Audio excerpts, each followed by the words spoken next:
Test. Test. Recording in progress.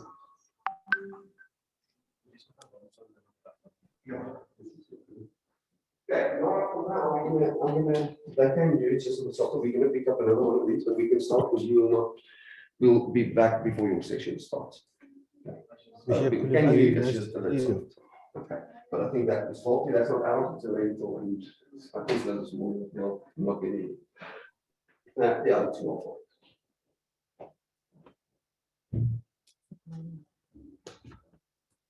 Sorry, everybody. That's for some other reason that one microphone that Nora is not communicating properly, and we are going to exchange it, but we will still be able to hear, and we will have that done before she starts her session. So for now, we are ready then.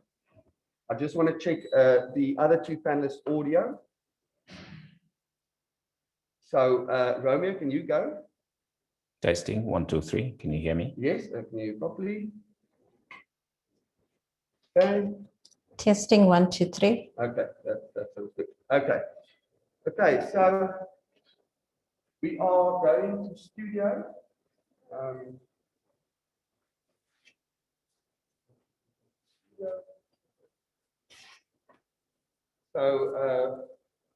We are now, as you guys can see, in studio, and we can start the webinar when you're ready. And then obviously, guys in studio, you will hear when the webinar starts, and we can kick things off.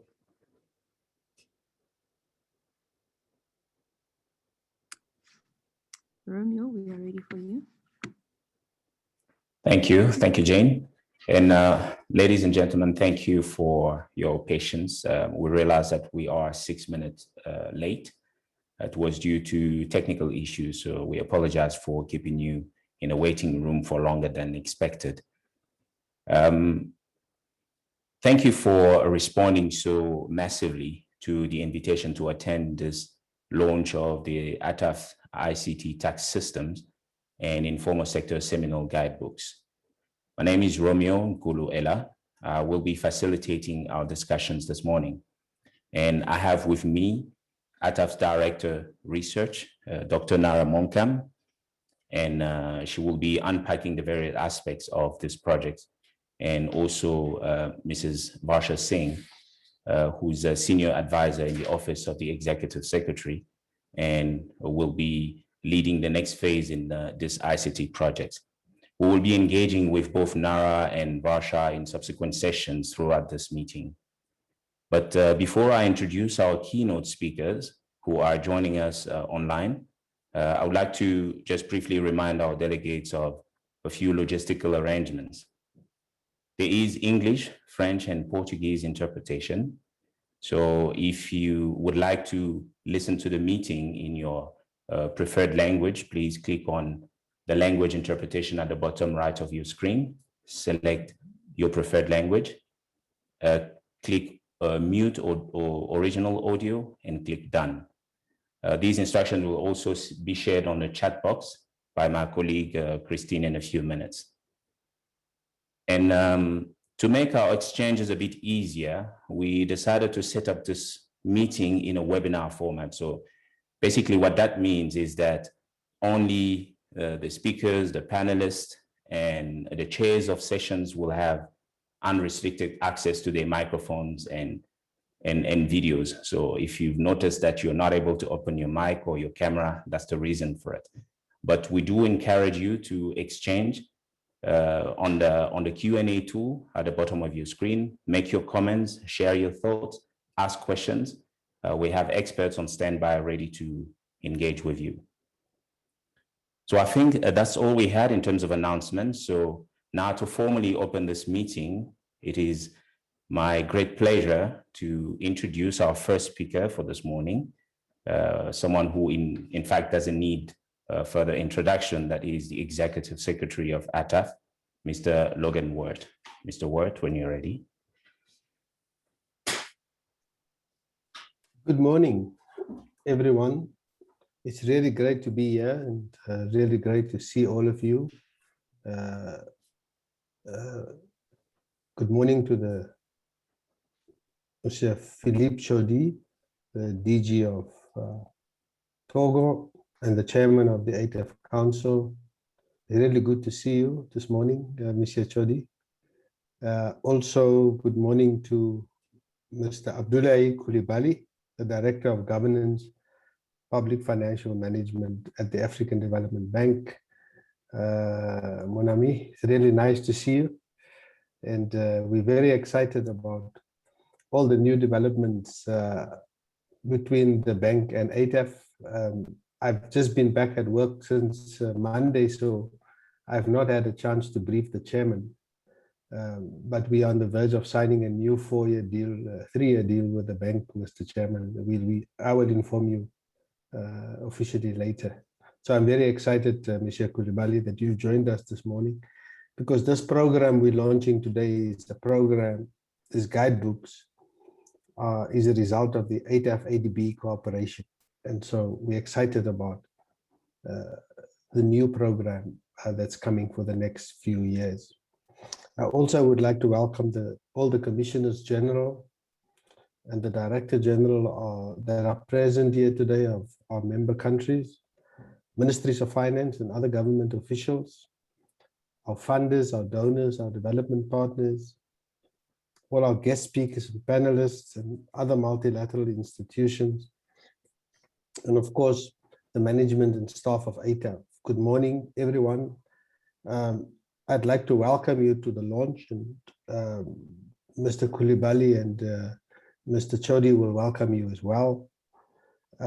We are launching today the ICT, 2 products, the ICT Guidebook and the Guidebook on the Informal Sector.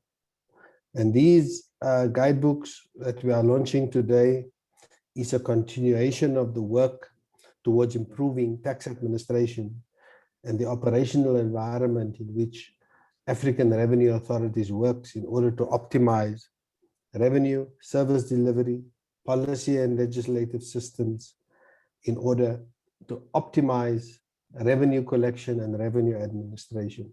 It is a big task. There are a lot of things happening both continentally, globally, and domestically. All of this, of course, complicated by the massive impact of COVID-19 all around us, both on the economy and the health of our citizens. So today's launch of the guidebook is made possible by numerous efforts from experts, consultative workshop we've had over the period of 2 years that we've had with heads of ICT and modernization projects, various experts that we've met with to chart the way forward to improving ICT efficiencies in African tax administration. In the same vein, in the informal sector project, we also had an expert workshop, country correspondence workshop that were held in Abuja just before the start of COVID-19, and a number of consultative engagements with the African Development Bank, excuse me, with the support of the African Development Bank that made the products that we are launching today quite possible. So, colleagues, ladies and gentlemen, the efficiencies of IT in the ongoing automation process and services are expected to cause a dynamic and positive shift in tax administration. The impact of COVID-19 has emphasized the urgency for tax administration to embrace and leverage the benefits of the latest advancement in technology such as blockchain, machine learning, artificial intelligence, and these are important elements. We saw that those countries, Mr. Chairman, you were part of those meetings, those countries whose IT was a bit more developed and who had invested in information technology systems are the countries who did better when it came to COVID-19. Those countries who did not invest in IT really struggled in a place where there was level 5 lockdowns, people couldn't move, people couldn't file, people couldn't deal with the revenue agency, and revenues dropped. And so the proposed ATAF guide, and I want to explicitly use the word guide and not model, the proposed ATAF guide for an efficient acquisition, implementation, and maintenance of integrated ICT tax systems in Africa is appropriate. In addition to the innovative ICT capacity assessment tool that we have and allows tax administrations to assess and rank themselves along key ICT functions, it goes further and serves as a tool to compare the maturity level of IT functions across tax administrations on the continent. As the ICT guideline and assessment tool are strengthened, ATAF plans to use the inputs and the experiences of our tax administrations and the feedback we get as people use these guidelines to drive, ladies and gentlemen, the 3-year project to develop the feasibility of one centralized IT tax administration system for the whole of the continent. And that project you will hear about when Dr. Monkam and Mrs. Singh talks in the next session. Ladies and gentlemen, we would have wished, of course, that these guidebooks, especially on informal sector, also would have come at a better time. Small and medium-term enterprises, the majority of whom operate in the formal economy, have been worst hit by the pandemic. However, our proposed guide for an efficient fiscal management of the informal sector has been done to close the collaboration with informal sector players, policymakers, and tax officials. And so these 2 guidebooks are significant milestones in African tax administration and reflects our efforts to offering indigenous Africa-based experimental and groundbreaking knowledge and tools for healthy tax systems in Africa. Mr. Koulibaly, the partnership we have with the African Development Bank, the support we have from the ATAF Council, the participation from the experts that we will hear today is proudly African-based, is proudly done with a depth of research and expertise and knowledge. And over the next 3 years, we want to harness that to deepen and generate a product or 2 that will be different to the various donor-funded IT systems that generally last for 2 years till the new donor comes and a new system comes, and leaves a lot of uncertainty and risks within the current level of tax administration. It's important to point out that these publications are not a panacea to all the ailments that continue to plague our tax administration, but they've been designed to make a meaningful impact and substantial inroads into domestic tax challenges. And if used and implemented by members to strengthen tax administration, tax policy, and environment, it will go a long way. These 2 guidebooks are monitoring and assessment tools that enable tax administrations to track their progress. Let me say that in addition to the guidebooks, members may need further support. ATAF does not have the internal capability at the moment for IT internal support, but we do have a technical assistance department. And where that support is needed, we can, through that technical assistance department, mobilize the skills and resources that is necessary to give further support to our members. A further point to make about the launch of these 2 products is this. Like with the arms industry or the oil industry, the ICT industry is a procurement minefield. There's often a lot of corruption in IT procurement, like there is with the oil industry or the arms industry. And Africa, in my view, is typically a target for these. People involved are offered all sorts of deals in order to buy products. And that is why we are embarking on this 3-year program. Although the guidebooks talk about guidelines on acquisition, implementation, and maintenance, an important disclaimer, Mr. Chairman, that ATAF makes here, and we have to make, is that this is a guidebook. These are not models. Members must use these guidebooks to support their decisions and the implementations of their ICT. The experts here have done their best to put together the best practices. But the responsibility remains on the members to do their due diligence, their risk analysis, and to take responsibility for their decisions. It is important that the guidebook is what it is, a guide, so that if members make decisions on acquiring or implementing, they must do so using the necessary guides and tools in those guidebooks. But those guidebooks is not the holy grail that says this is how you must do it, there's no other way. So that the administration, the user of the guidebook must take responsibility for the decisions that they make arising out of this. It is very important to stress that. Finally, this has been a few years of a very exciting project. I've met the experts, I've had 1 or 2 meetings with them. I'm very excited with their knowledge, Mr. Chairman, and also Mr. Director. And so this project, therefore, with this launch comes to an end. It comes to an end with the launch of these guidebooks for our members' use. The future work on this project on the IT side will be with the support on the ATAF ICT project system. And on the informal sector side, additional research may arise out of this, which the research department will do. But work on the informal sector forms a big part of the future work plan of ATAF. And so with our technical assistance program and our domestic taxes program, we must then roll out a work plan so that the guidebook can also support the work that ATAF does in its normal work program. Let me conclude, Mr. Chairman, ladies and gentlemen, by saying thanks to everybody who participated in this process. All the experts,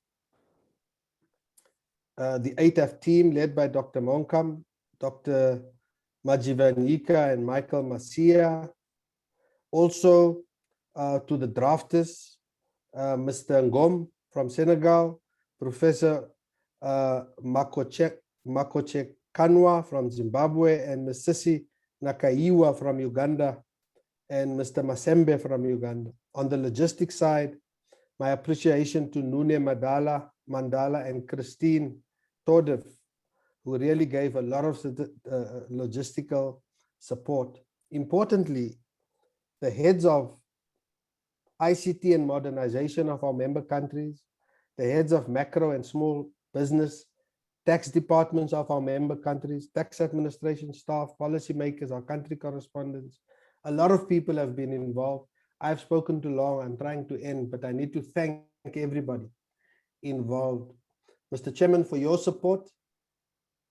ADB, Mr. Koulibaly, for your support, and your team here in South Africa also, they've been really good.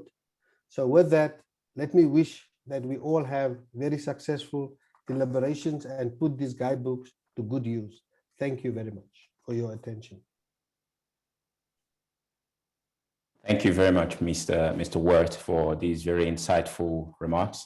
And we are certainly looking forward to seeing our members, our tax administrations, taking full ownership of those guidebooks and their implementation in their respective administrations. Thank you for that. And next on the agenda, I would like to invite now the chairman of ATAF and Commissioner General of the Office Togolais des Recettes, Mr. Philippe Chaudet, please.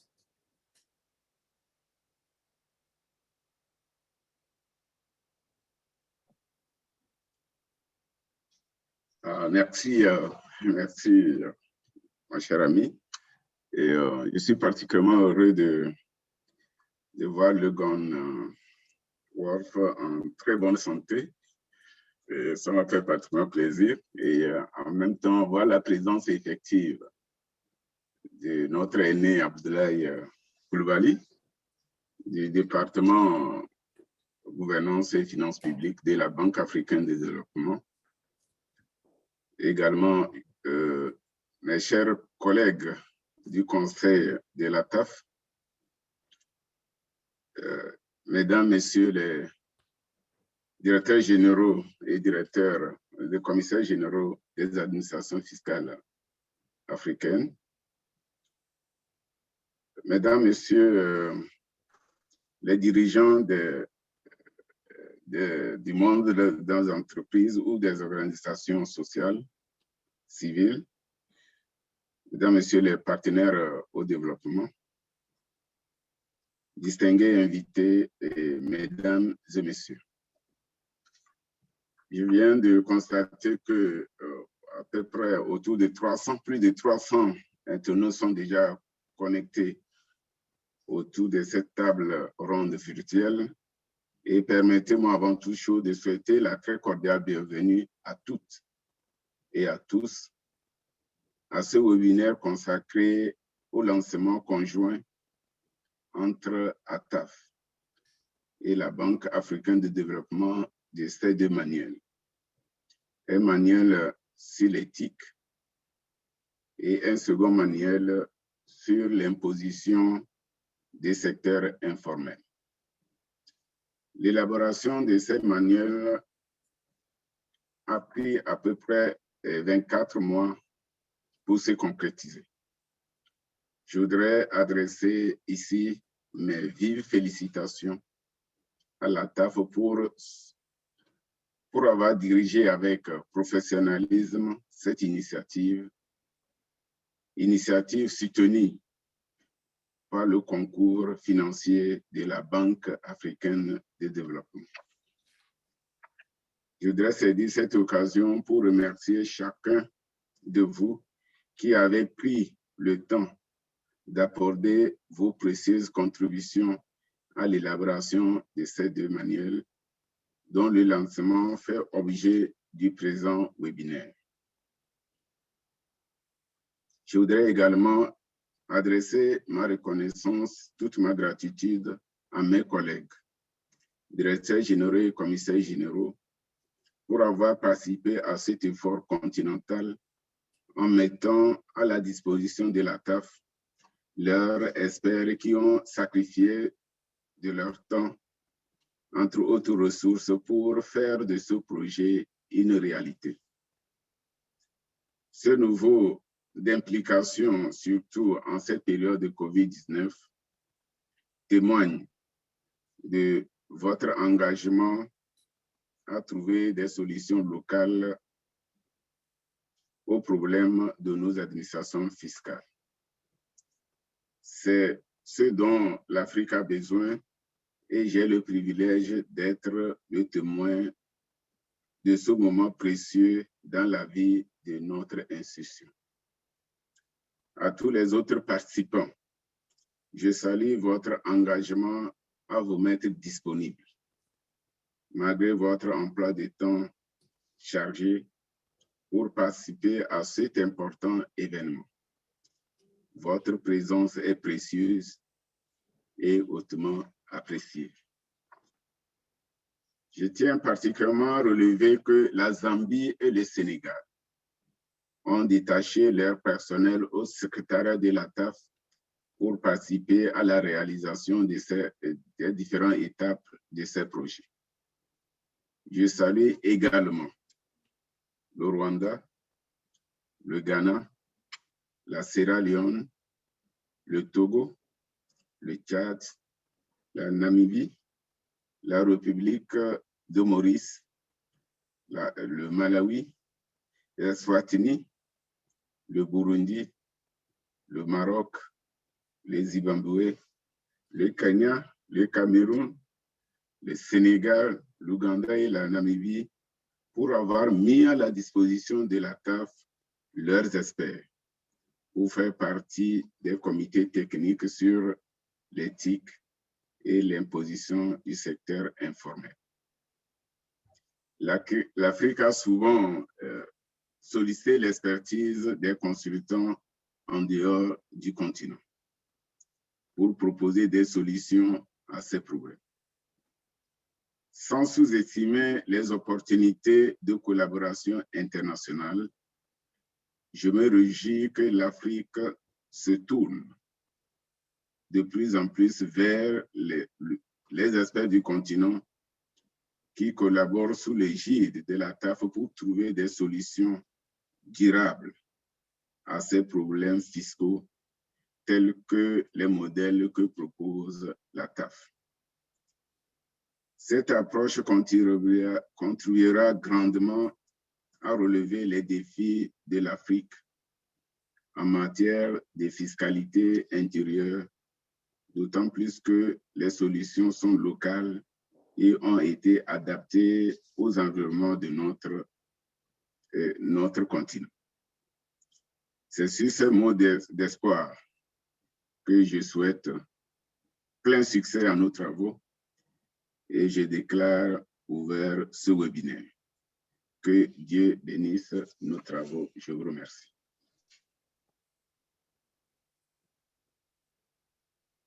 Thank you very much, Mr. Chairman. It's always a pleasure to have you.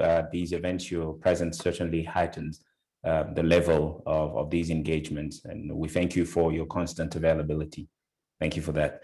And our last keynote speaker will be the Director, Governance and Public Financial Management at the African Development Bank, Monsieur Abdoulaye Coulibaly. Mr. Coulibaly, please. Bonjour, merci beaucoup de m'avoir passé la parole. J'espère que vous m'entendez très bien. J'ai étudié, donc directeur général de l'Office togolais des recettes et président de ATAF. Bonjour, cher ami, M. Logan Wolf, secrétaire exécutif de ATAF. C'est encore une fois un plaisir d'être associé à un événement donc, de ATAF avec beaucoup de plaisir. Donc, je souhaite encore une fois vous saluer. Mesdames et Messieurs les responsables des administrations fiscales, chers amis partenaires, je voudrais vous remercier de m'avoir invité à participer à ce webinaire qui marque l'aboutissement d'un partenariat fructueux entre la Banque africaine de développement et ATAF. La Banque a soutenu la création de ATAF en 2009 et est restée un partenaire solide depuis lors. Depuis 2016, en effet, la Banque soutient ATAF dans le cadre d'un don d'environ 3,6 millions de dollars américains provenant de notre guichet de biens publics régionaux, avec pour objectif de promouvoir les réformes de l'administration fiscale par le biais de l'assistance technique, de la génération de connaissances, des services de conseil et de l'apprentissage par les pairs. À ce jour, cette coopération a permis de sensibiliser davantage les contribuables, d'améliorer la conformité, de contribuer à la mise en œuvre des TIC, on dirait, efficaces et efficients, de renforcer les capacités des administrations fiscales et d'accroître les possibilités d'apprentissage et d'échange entre ces administrations et les décideurs africains. Nous sommes donc très fiers d'être associés à la préparation des guides qui sont lancés ici aujourd'hui et qui sont le résultat de cette collaboration et de ce partenariat. La mobilisation des ressources intérieures a toujours été une priorité pour la Banque africaine de développement. Elle fait l'objet d'une attention particulière dans sa nouvelle stratégie en matière de gouvernance, intitulée Stratégie de la Banque pour la gouvernance économique en Afrique, SEGA, pour la période 2021-2025, qui a été approuvée par notre conseil d'administration en début d'année et qui guidera les opérations de la Banque pour les 5 prochaines années.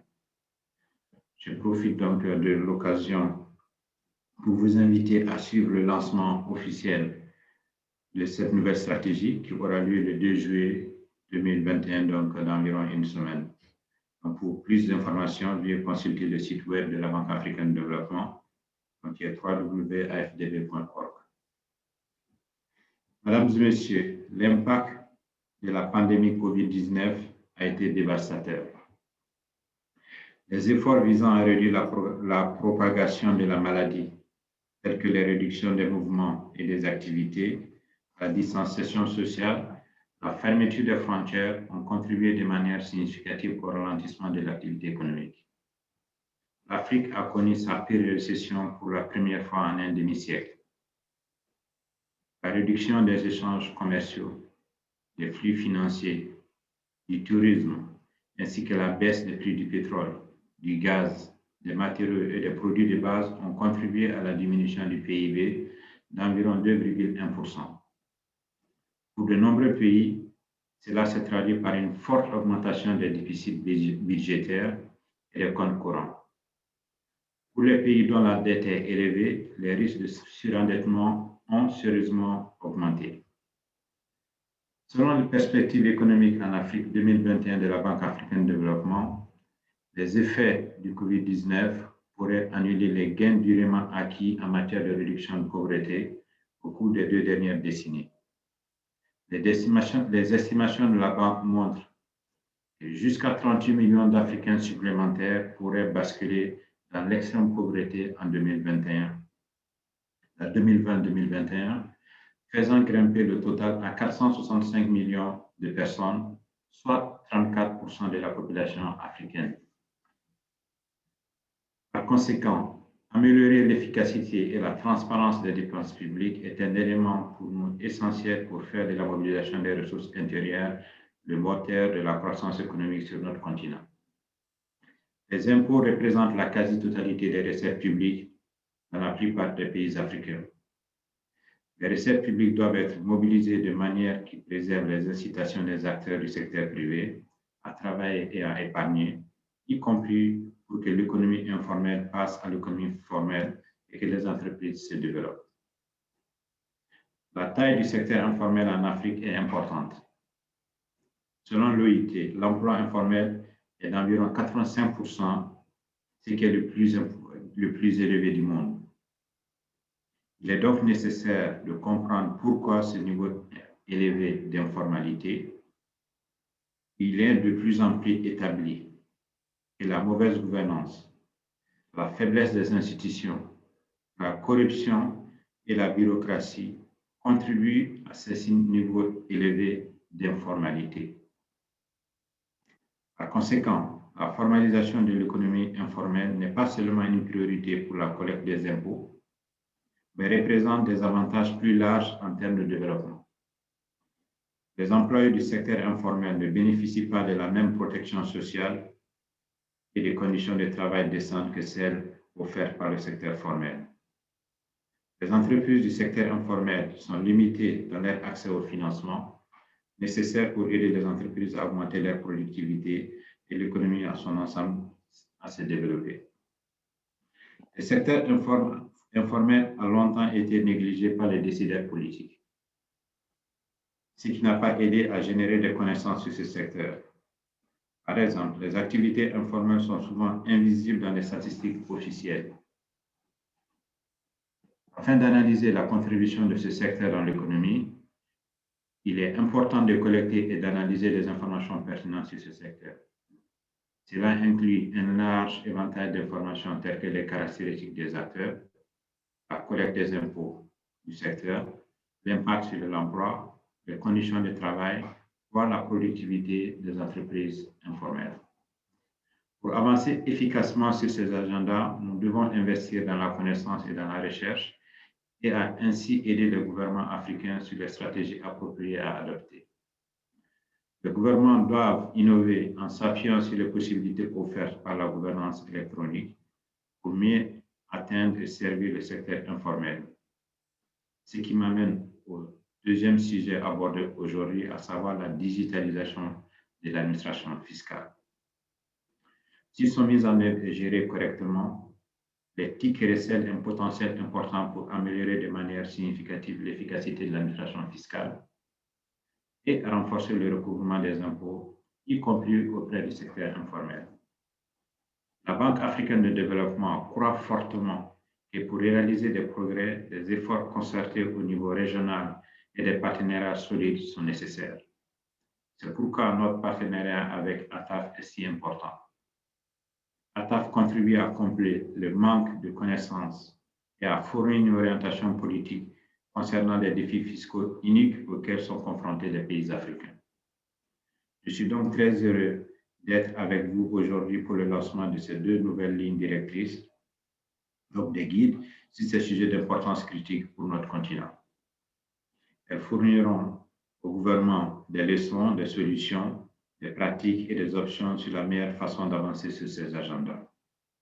J'ai donc hâte d'en apprendre davantage sur ce travail au cours des discussions d'aujourd'hui et d'explorer avec vous comment la Banque africaine de développement peut promouvoir et appliquer au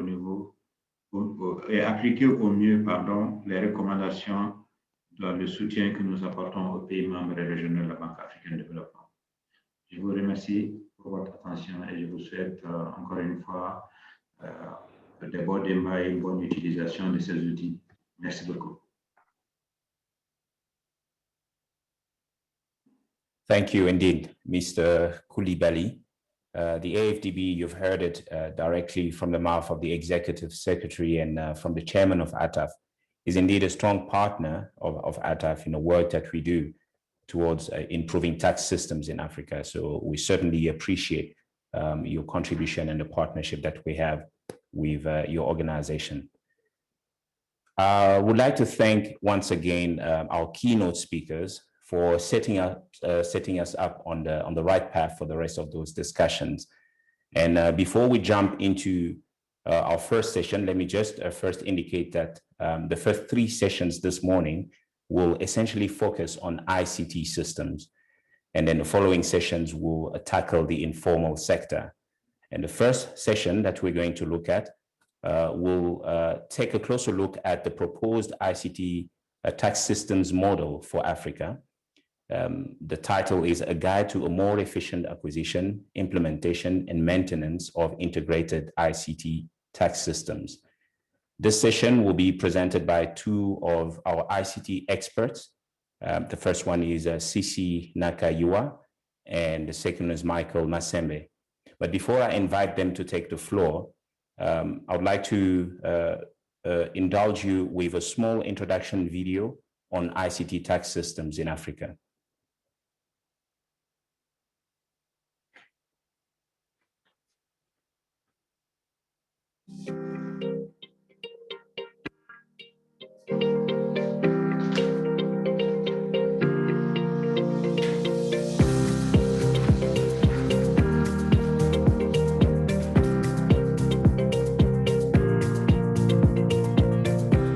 Hi there, my name is Nara Monkam. I'm the Director of Research at the African Tax Administration Forum, also known as ATAF.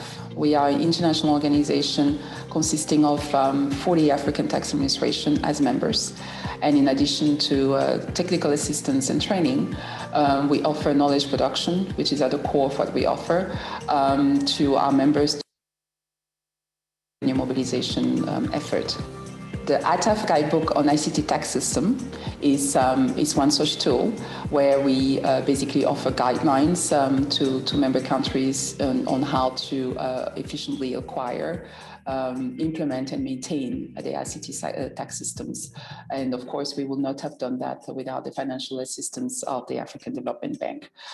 This is the result of months of research as well as consultation with ICT experts, policymakers and ICT users in our African countries. So in addition to the guidebook and the checklist, we also offer a self-assessment tool that assists countries to basically gauge the maturity level of the IT function. In addition to the guidebook, we also have a compilation of 25 success stories and good practices from 18 countries, as well as 2 regional economic communities. And this is our wish that countries will use this compilation to learn from one another and implement innovation in terms of ICT coming from initiatives that have been done and implemented in other countries. So what are then the next steps? So the publications will be available on their ATAF websites. And for all those countries who wish to receive any technical assistance in this area, ATAF will be glad to provide the necessary supports. And for all those countries who have not participated in this project and wish to do so, they can just contact the Secretariat and we'll be basically providing them with the necessary steps in how to participate. Thank you.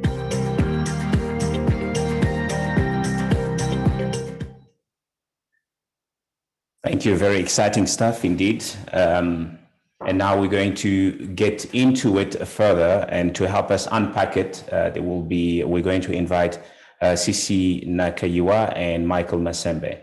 While they do their presentations, we will share the details of access to the guidebooks in the chat box.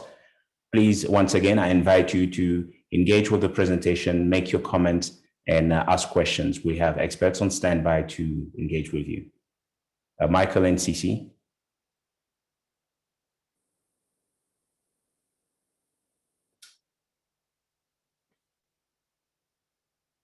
Hello, my name is Sisi Nakaiwa, and I'm here to present the overview of the ICT Tax Administration Guidebook.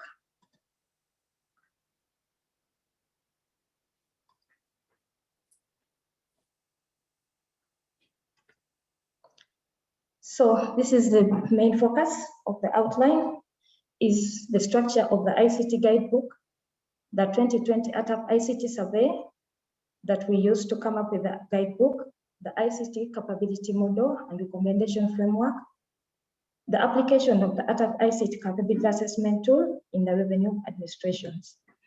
So this is the structure of the ICT Guidebook.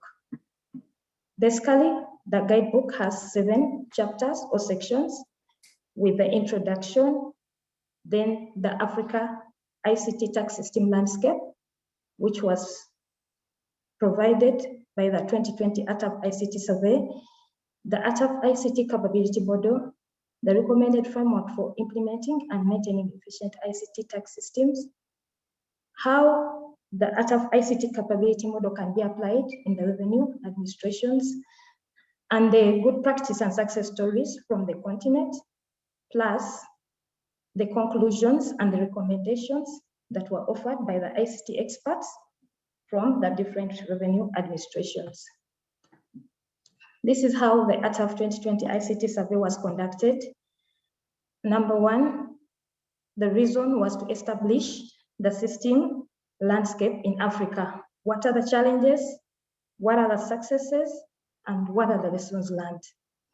Number 2 is to see how we can improve ICT in revenue administrations. That way was to collecting the ideas on good practice, the future ICT focus areas in revenue administrations, and the recommendations from experts. Number 3 was the validation of the ICT guidebook and the checklist and success stories, which was done through consultative reviews with the different ICT technical team members as they were seconded by their revenue administrations, and the adoption of the model, which was done by the ICT experts and the experts in business analysis from the different revenue administrations. The methods that were used was the desktop research for literature review, then the ICT and business experts consultative meetings. We held like around 4 and 36 countries participated. ICT country questionnaire, 32 countries responded. The focus group discussions with 7 countries for the tax officials, taxpayers, policymakers, and to understand the journey of the revenue authorities in ICT. According to the survey, a lot was unearthed, but just for a brief of this launch, we can see that we had different indicators like the cooperation and mutual relationship between the tax administrations and the parent ministries. We had the willingness of government to avail resources towards ICT and the appetite and readiness of the tax administration to adopt new technologies. So most of the answers will be around high and very high, majority of the respondents for this scale. But we found that the tax administrations have also done some work to automate their functions, like in domestic taxes, in customs, human resource audit, customer relationships, and even they have mobile apps in some of the revenue administrations. With that, we try to assess the ICT challenges faced by revenue administrations in Africa, and mostly it was found to be infrastructure limitations, system outages, data quality issues, complex systems and limited user involvement, poor user support, low staff capacity, and the absence of policy and political will. But one of the things that kept coming through was the lack of source code ownership and the absence of transfer of skills when we outsource our systems. And that has made the revenue administrations dependent on external contractors, posing a huge challenge in high maintenance costs. There's been a role of ICT to tackle these challenges, but also some limitations. For example, the survey showed that 44% agreed that there is an approved e-government strategy in their countries, yet 22% are not certain of whether it is implemented.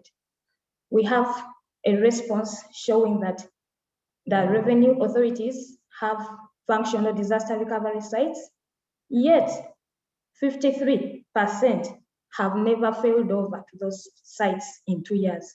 So there is no way to know whether they are really functioning.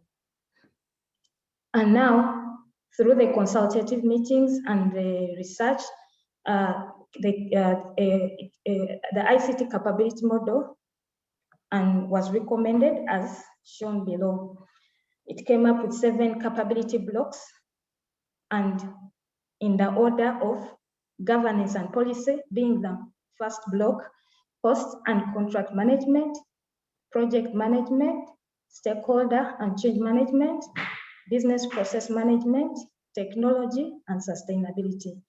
These are the 7 capability blocks that revenue authorities are recommended to look at when, in order to leverage ICT to maximize revenue mobilization. With all the 7 capability blocks, each has 3 tenets: the what, the who, and the how. The what addresses issues of activities.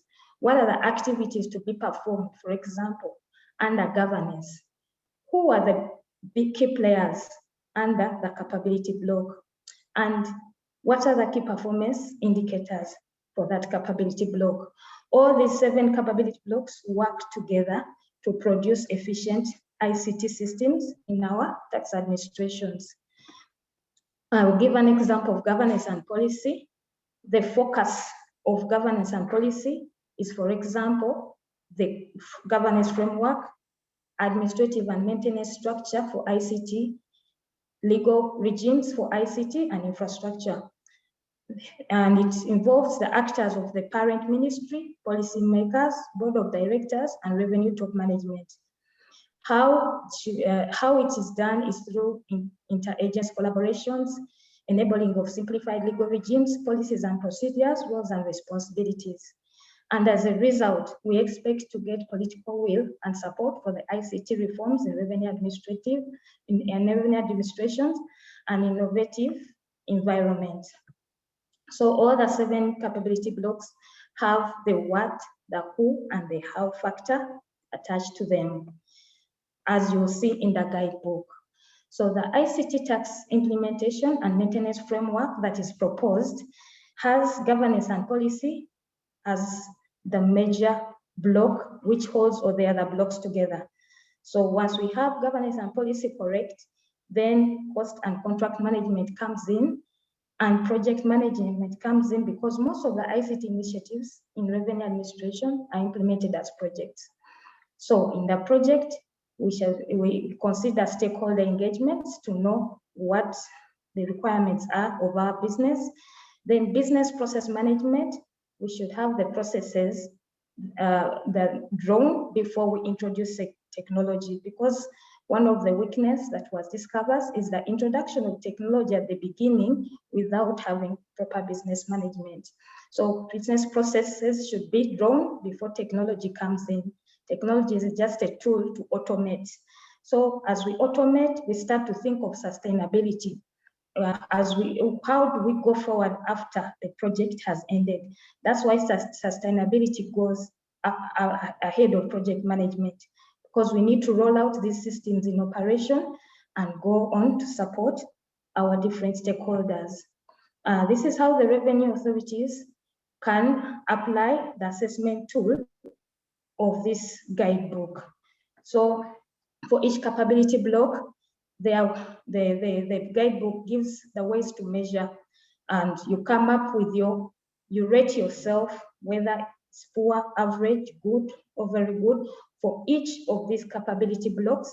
And the average of them will give you the entire feel of how the Revenue Authority is performing in their ICT tax systems during the different stages of acquisition, implementation, and maintenance.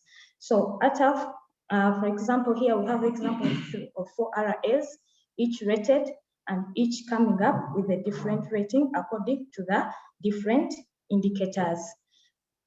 So ATAF will provide a link where the revenue authorities can go online and assess themselves and see where to improve.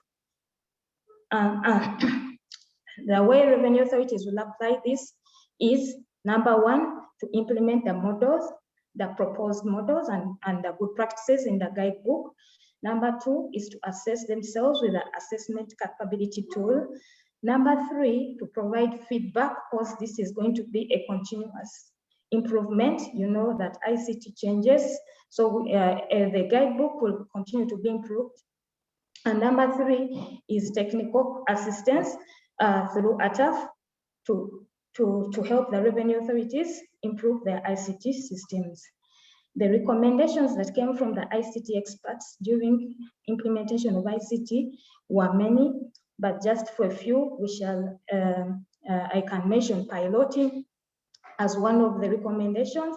Instead of a big bang approach, let ICT systems be piloted and adopted at a phased approach. To be flexible, IT systems need a lot of flexibility and agility and adequate resourcing for the ICT function, if we need the ICT function to go forward. I will now invite my colleague, Michael, to go on with the next session. Thank you.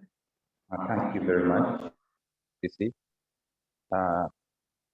Hello, everyone. I would like to go straight to build up from where it stopped.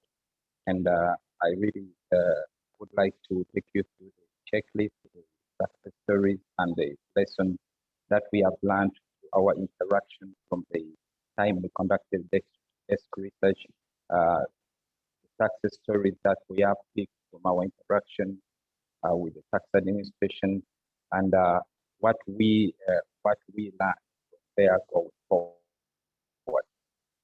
I would like to first take us through the checklist, success stories, and then we'll be looking at what the summary brief would be telling us. Cici hinted on what actually we will be looking at when we are evaluating or diagnosing the status of the tax administration or revenue administration ICT setup. These are considerations that you would be looking at. What should I be looking at for governance? If I'm managing an ICT project, or if I'm looking at having a sustainable ICT system. And this goes into three major questions. What activities am I going to be looking at? Who is actually going to be helping me about these activities? And now, mainly let me focus on who, because if you're looking at stakeholders, the stakeholders may cut across. Maybe stakeholders you're looking at under governance are the same stakeholders you may need to engage if you're looking at technology and sustainability, or the same stakeholders when you are aligning your cost and contract management. So there is that line of sight that we need to keep, and how the methods that you, the actors, or the stakeholders that you'll be engaging need to apply in order to get you to the destination or the vision of ICT in a revenue administration. And the interactions, of course, gave us lessons, but permit that we take some 5 lessons and maybe. And Michael, I'm so sorry to interrupt, but we are struggling to hear you. The connection does not seem to be that great. I wonder if you could possibly speak closer to the mic. Is that okay? Yes, I think that's a bit better. Thank you, and apologies. And when you look at infrastructure and how we are leveraging the ICTs to see that we tap, for example, the ICT from what blockchain, AI, robotics give to a tax administration, I think we will be on the correct path. And the other is in terms of rallying the necessary support from the political, from the executive, from the associations and private sector. What support do we need? We know that maybe telecoms are very, very handy in providing communication infrastructure. How do we rally their support and collaboration to see that there is that synergy that we build, to see that ICTs flourish, especially in providing a good platform for revenue management and administration. Then when it comes to contracting, the challenges have been highlighted, mainly when it comes to ensuring that there is knowledge and skills transfer, especially when the projects that have implemented ICTs have ended. And then how do we negotiate to ensure that the tax administrations, the revenue administrations, the revenue administration departments in ministries of finance maintain and retain the source code and ownership for data, and then the capacity that the revenue administrations are built within the staffing and the institutional capacity to continue running the systems that have been left behind. Those were key lessons that the ICT experts constituting of representatives from the various revenue administrations gave us. And from the interactions, there are key issues that we would be interested in looking at in terms of integration. What are the success stories? You would be interested in knowing how Angola, Mali, Namibia, Niger, Zambia, and Morocco implemented integrated tax administration and management systems. They had different approaches, and I would like to invite you the success stories, the book of good practice. So you see how tax administration, using different approaches, managed to implement successful revenue administration systems, and looking into the capability blocks that the CC introduced to us: governance, cost and contract management, technology, business process management, project management, but with a different approach, especially to projects. If you look at some of the revenue administrations, they were using the PMI approach, others were using the PRINCE2, but using different approaches, deploying revenue administration systems successfully. From Cape Verde, you can see that we learned, and same from Tanzania, how the revenue administrations were able to deploy electronic invoicing solutions that enabled the revenue administrations to cut out on some of the challenges that the institutions were facing. From Nigeria, you learn, and same for Uganda, how the tax administrations have been able, FIRS and URA, have been able to integrate and create an interfacing platform with the banking institutions to make sure that there is that seamless alignment and reporting of registered payments and payments effected with the CAC at the FIRS, connecting the registration of businesses in Nigeria straight to issue a tax identification number at the same time. Such integration and such lessons are very, very, very important for us to learn. Talking data analytics, and as we celebrating benefits from IT, SARS has given us lessons in this practice guide on how you can use data intelligent systems to bring in artificial intelligence and to assist you as a tax administration in decision making. Document management, lessons from Malawi and Mozambique on how you can issue and keep secure documents within your tax administration, because we know there is a lot of online transaction and there are many documents that are exchanged, and we need to be sure that there is that security, privacy, and confidentiality of documents that are issued within the tax administration. Now, looking broadly from regional systems, we see the East African community implementing the single customs territory that has enabled and opened up a lot of trade and tax administration possibilities are within the regional bloc. And the digital free trade area implemented by COMESA also gives us lessons, maybe to the other regional blocs, on how you can implement systems that can enhance revenue administration across regions. Now, in the next steps, we would like to move beyond implementing the guidebooks that we are talking about today. And as earlier hinted on by Dr. Nara, ATAF will be releasing these books for everyone to access in the ATAF library online. So after the launch, I think everybody can freely access these guides in a preferred language, Portuguese, French, and English. And there will be ATAF regional webinars and technical assistance and guidance workshops in which each region and each tax administration can be assisted to walk through the guidebook and the contents therein to make sure that we pick something from these guidebooks so we can improve the work in the tax administration. For policymakers, we ask, and cutting across other ministries, departments, and government agencies, to see that we are assisted to review and make valuable input and reviews on the guidebooks as have been proposed. And the revenue administrations, we suggest that you could invite ATAF to come and give technical assistance to how you can apply the recommendations within a guidebook to carry out a diagnostic check on the status of your ICT as the tax administration, and to also enroll into these collaborative initiatives. I would like to thank you and hand over to the panel, over to you, Romeo, for the next deliberations. Thank you very much.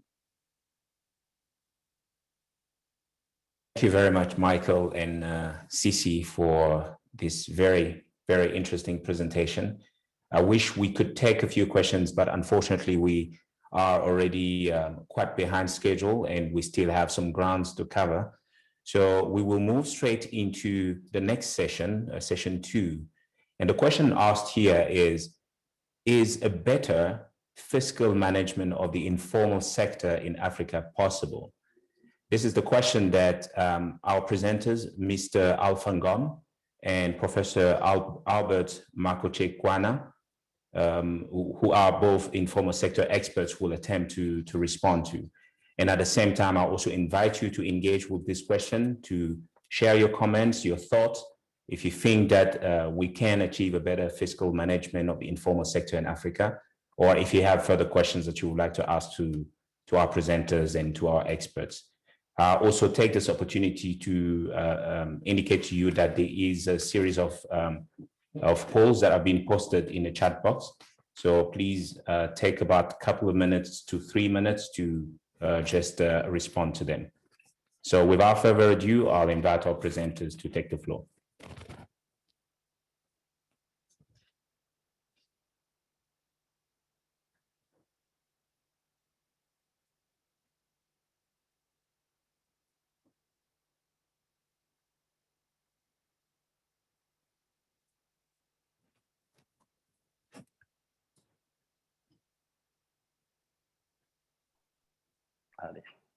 When you're ready, Mr. Alfangom. OK. D'accord. Bonjour Roméo. Donc, nous allons passer à la deuxième session qui porte sur la faisabilité de procéder à une gestion efficiente du secteur informel en Afrique en termes d'imposition. Donc, le plan que nous avons adopté au titre de cette formation est suivant présenté. Nous avons d'abord l'introduction. Ensuite, vous avez la dimension et caractéristiques du secteur. Oui, le plan que nous avons adopté autour de cette présentation. D'abord, nous avons la structure du modèle d'imposition efficace du secteur informel, qui est parti sur la base des enquêtes ou des sondages qui ont été menés par l'ATAF en terme pour recueillir des informations alimentant le manuel que nous allons développer plus tard. Ensuite, il y a l'analyse des résultats qui a été obtenus en termes de diagnostic. Et ensuite vient la phase des propositions pour améliorer l'imposition du secteur informel en Afrique, du côté législatif, aussi bien du côté de la gouvernance fiscale du secteur informel. Et enfin, nous avons défini des indicateurs qui vont permettre d'avoir un meilleur suivi de l'imposition du secteur informel en Afrique. Pour ce qui est donc de cette structure du manuel, on l'a déjà abordé, donc on va, pour gagner en temps, passer. C'est un manuel qui est composé de 7 chapitres qui essaie de définir les caractéristiques du secteur informel dont a parlé le représentant de la Banque africaine de développement et qui est nécessaire si on va avoir une imposition efficace du secteur informel. Les informations provenant... Monsieur Alpha, excusez-moi de vous interrompre. Est-ce que vous pourrez mettre votre présentation en mode présentation?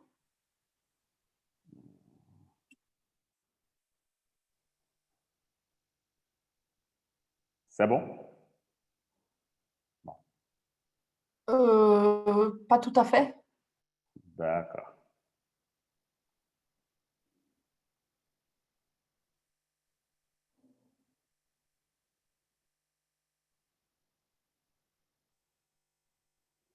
Je crois que c'est mode présentateur, si je ne me trompe pas. Oui, j'ai appuyé sur mode présentateur. Ah, OK. C'est l'image que vous avez en fait quand j'y appuie. C'est l'image que vous avez quand j'appuie sur le mode présentateur. Ça vous va?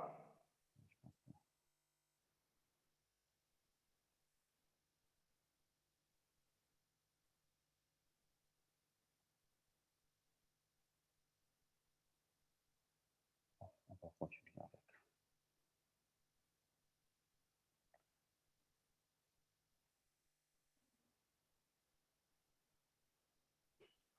Oui, ça va bien. Ça va? Merci. Je vous en prie.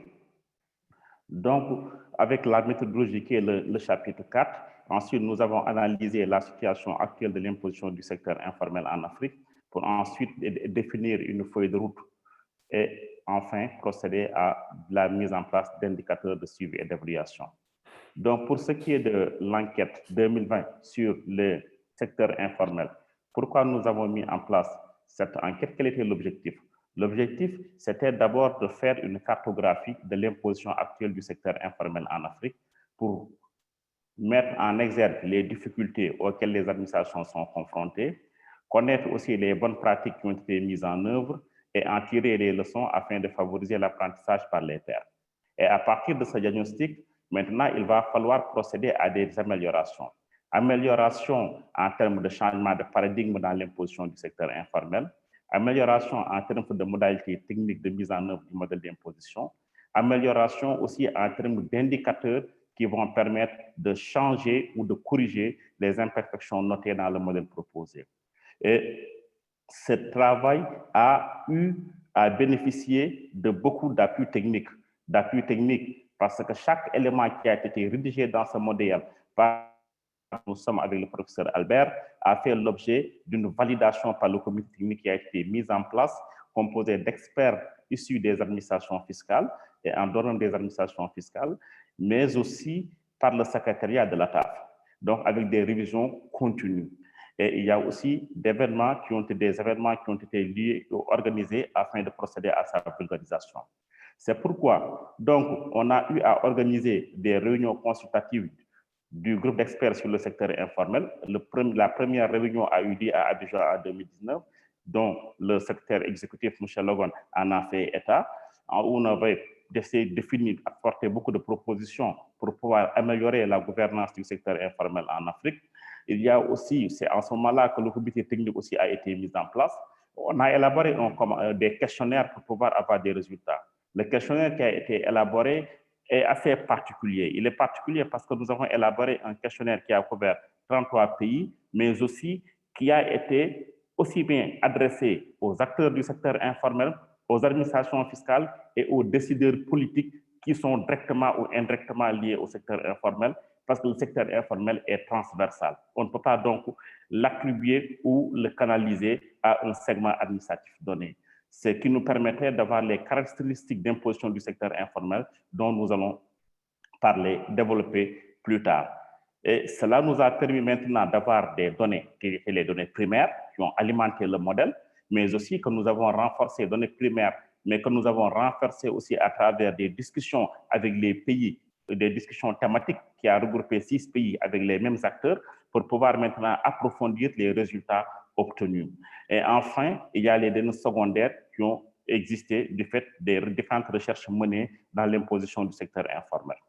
Donc, par rapport aux résultats dans l'imposition du secteur informel, pour ce qui est du résultat, il faut d'abord partir d'une considération. La considération, le représentant de la Banque africaine l'a déjà évoqué, c'est la dimension représentative du secteur informel en Afrique. Si on regarde ici la part du secteur informel dans l'emploi total, on est quasiment à 85,8%. Et le secteur 85,8%. Donc, ça sont des informations obtenues de l'Organisation internationale du travail sur la base des travaux ou des enquêtes effectuées en 2016. Et cela a été réparti par différents secteurs. Vous avez le secteur des services, vous avez le secteur commercial, vous avez le secteur qui est le secteur tertiaire, le secteur agricole. Et on se rend compte aussi que dans ces informations, la majeure partie de ces secteurs est dominé par les indépendants, donc des personnes qui travaillent pour leur propre compte. D'ailleurs, l'ATAF a eu, à travers ce sondage, a effectué des études lui permettant de déterminer les 23 secteurs les plus déterminants, les plus représentatifs dans le secteur informel, avec le nombre d'employés qui y sont présents, mais aussi avec le niveau de chiffre d'affaires requis, qui est un indicateur pertinent qui est permettant d'alimenter une imposition du secteur informel en Afrique. Donc ici, par rapport à cette représentativité du secteur informel qui contribue beaucoup au PIB, mais qui contribue faiblement au système fiscal, faiblement au regard des informations que nous avons obtenues. Si vous regardez ici, la barre en vert est la plus importante et elle se situe autour de 10%, 0,10%. Donc ça signifie quoi? Que la part des recettes perçues du secteur informel dans le total des recettes fiscales est très négligeable, car se situant autour de 10%. 10%, et ça c'est la limite maximale. Alors que la contribution déjà au PIB de ce secteur est très importante. La contribution de ce secteur à l'emploi est très importante. Donc, on ne peut pas négliger cette information. Mais il va falloir maintenant se poser des questions. Pourquoi on est arrivé à ce niveau? On est arrivé à ce niveau parce que il faut, pour y répondre, il faut faire maintenant l'inventaire des pratiques dominantes adoptées par les administrations fiscales dans la recherche de solutions pertinentes à l'imposition du secteur informel. Au titre de ces solutions, parce que les administrations fiscales ont eu à mettre beaucoup d'innovations par rapport aux impôts scientifiques mis en place, par rapport aux impositions forfaitaires, par rapport à des politiques d'attraction. Et toutes ces politiques ont fait l'objet d'une évaluation dans le cadre de cette étude. Et au titre de cette évaluation, nous avons quand même relevé certaines faiblesses qui pourraient entraver la bonne marche de l'imposition du secteur informel. Parmi ces faiblesses, nous avons l'inéquité des impositions forfaitaires qui sont centrées sur la nature d'activité, qui sont centrées sur... Nous avons l'arbitraire aussi des fois d'une imposition qui est assise sur un chiffre d'affaires projeté, qui peut ne pas correspondre réellement à la rentabilité de l'entité qui évolue dans le secteur informel. Nous avons aussi de relever des faiblesses par rapport aux effets de stagnation choisis du fait de la progressivité. Parce qu'il est souvent arrivé que du fait d'une augmentation d'un franc du chiffre d'affaires, on passe d'une imposition au double, ce qui pousse les contribuables du secteur informel à se stagner dans la tranche inférieure pour ne pas évoluer et en conséquence engendrer des pertes de recettes pour les administrations fiscales. Cela aussi a été noté au niveau des faiblesses. On a aussi noté la faiblesse l'impact négatif sur la trésorerie des acomptes sur la base des importations.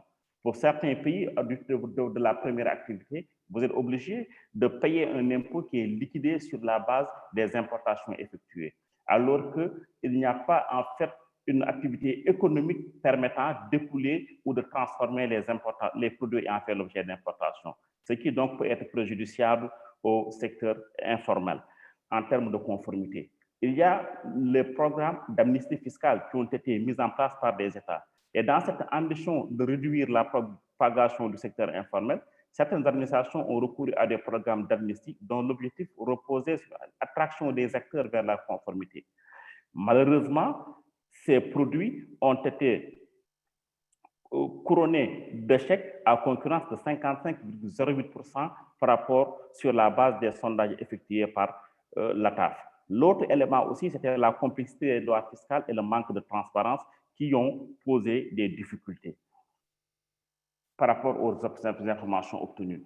Toutes ces informations donc, nous poussent à avoir des résultats qui du tout ne sont pas les meilleurs, qui est lié à la faiblesse des recettes encaissées, mais aussi des résultats qui est lié à la progression timide dans l'immatriculation des contribuables issus du secteur informel, qui sont effectivement toujours dans le segment inférieur de 0 à 10%, donc dans le 0 à 10%. C'est pourquoi donc il est important d'essayer de passer de revoir les politiques qui ont été mises en place dans le secteur informel. Et au titre de ces politiques, nous avons donc essayé de proposer un modèle d'imposition. Et le modèle d'imposition que nous avons proposé doit s'appuyer sur une démarche inclusive dans l'imposition du secteur informel. Pourquoi l'inclusif dans le secteur informel? Parce que le modèle proposé devrait découler d'une démarche inclusive dans l'objectif de l'arrimer aux spécificités du secteur informel et de faciliter son appropriation. Pour cela, la connaissance des activités menées dans le secteur informel, de même que les marges et les chiffres d'affaires qui sont réalisés dans les différents secteurs qui constituent son organigramme, doivent entre autres être connus par l'imposition pour l'intégrer au modèle d'imposition. Et ces informations ne peuvent être objectivement obtenues qu'auprès des acteurs concernés et des autorités administratives impliquées directement ou indirectement dans la gestion du secteur informel. C'est pourquoi, quand nous parlons d'inclusivité, nous faisons référence à une collaboration avec les différents acteurs du secteur informel pour pouvoir faciliter l'appropriation. Et cette appropriation nous permettra de pouvoir juguler les difficultés que nous avons constatées ici avec les difficultés d'interprétation de la norme fiscale, les difficultés liées aux relations aussi qui ne sont pas des meilleures entre l'administration fiscale et les contribuables. Et cette dimension inclusive est possible, d'autant plus que le secteur informel est organisé en association, et est organisé en syndicat, et ces segments peuvent être des leviers importants sur lesquels les administrations fiscales peuvent s'appuyer pour pouvoir procéder à une imposition davantage efficace du secteur informel. Nous avons aussi parlé de l'approche holistique. On l'a évoqué à l'introduction que le secteur informel ne concernait pas uniquement un segment. Il est présent dans le secteur agricole, vous l'avez dans le secteur commercial, vous l'avez dans le secteur tertiaire. C'est pourquoi tous les acteurs qui sont impliqués dans la gestion directe ou indirecte du secteur informel doivent être conviés pour pouvoir avoir les données permettant d'alimenter la base de données du secteur informel. Et ces bases de données vont être des indicateurs déterminants dans la fixation des différents types d'impositions devant alimenter le secteur informel. C'est pourquoi on a parlé d'approche holistique. Ce modèle aussi doit être optimal. Pourquoi optimal? Parce que l'étude de la pression fiscale qui est imputée au secteur informel demeure un préalable à la fixation des taux d'imposition.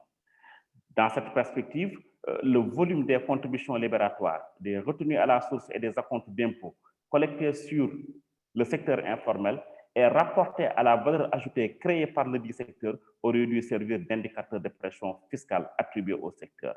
Et on se rend compte que cette pression fiscale aussi est généralement très faible, car souvent n'atteignant ne dépassant pas 1%. Ce qui entraîne quoi? Ce qui entraîne une inéquité de la politique fiscale d'un pays et peut créer un effet bidirectionnel, c'est-à-dire les contribuables qui quittent le secteur formel pour aller vers le secteur informel, ce qui doit aussi être pris en considération dans l'imposition. Cette imposition. Bonjour, aussi... Monsieur Alpha. Oui. Désolé de vous interrompre encore une fois. C'est juste pour vous rappeler que vous avez 10 minutes qui restent. Merci beaucoup. Merci, c'est bon. Donc, cette imposition aussi doit être motivée par la simplicité et l'équité. la simplicité, parce que la diversité des impôts et contributions, vous avez un secteur informel qui est assujetti à plusieurs contributions, des contributions au niveau local, des contributions au niveau provincial et des fois contributions au niveau étatique. Alors que l'acteur du secteur informel ne peut pas définir ce qui relève de l'État, ce qui relève de la collectivité locale. Il se dit, moi, je paye des impôts, quel que soit le destinataire. C'est pourquoi une rationalisation de ces différents impôts en termes de contribution pourrait être importante si on veut réellement promouvoir le secteur informel. On a aussi parlé des difficultés quand on a fait le diagnostic des contraintes à l'imposition du secteur informel. On a parlé des difficultés qui sont liées à la compréhension des normes fiscales. C'est pourquoi les centres de gestion agréés qui ont été mis en place par beaucoup de juridictions fiscales doivent faire l'objet d'un renforcement, doivent être appuyés pour que ces centres de gestion fiscale assistent les contribuables du secteur informel, mais aussi servent de pôle de création indirecte de productivité pour les acteurs du secteur informel. Et cette productivité des acteurs du secteur informel est une condition sine qua non. Mr. Ngom, my apologies for interrupting. We really need you to get into the conclusion because you will need to wrap up in the next 2 minutes, please.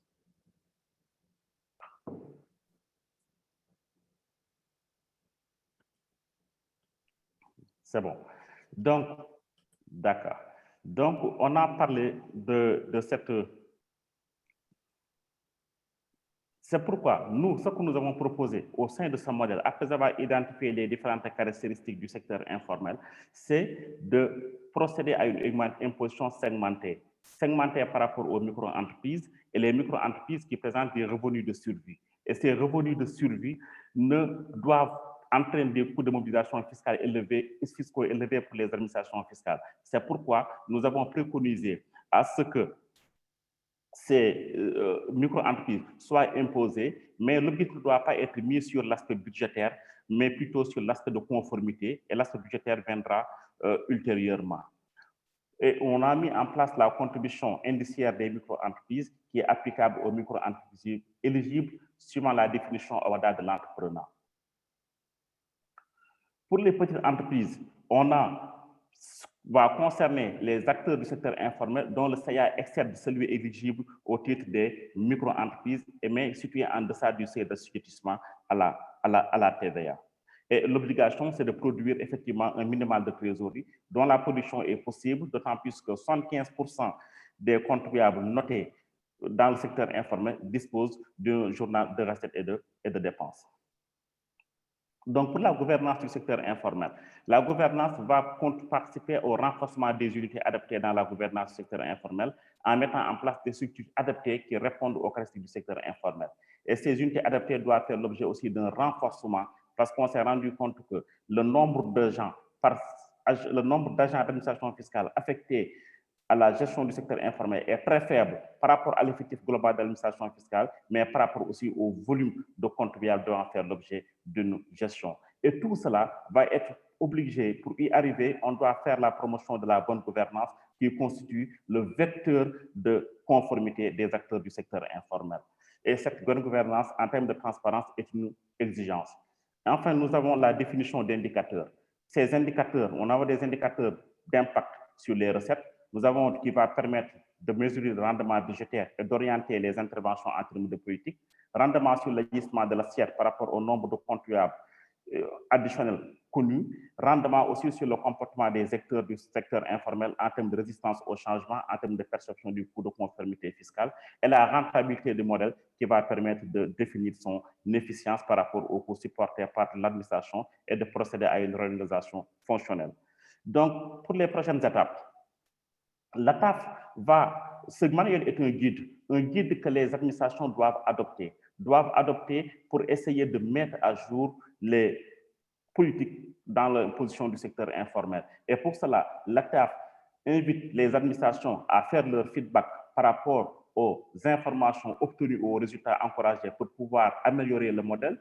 Et l'ATAF aussi se propose de faire un projet pilote qui va concerner 3 pays à partir des sondages obtenus en 2020 pour pouvoir effectivement avoir la rentabilité du modèle et propose en conséquence son assistance technique.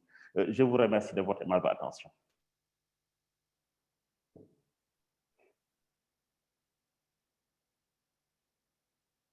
very much, Mr. Ngom. And again, apologies for rushing you towards the end there. There's certainly a lot of valuable information to be shared here.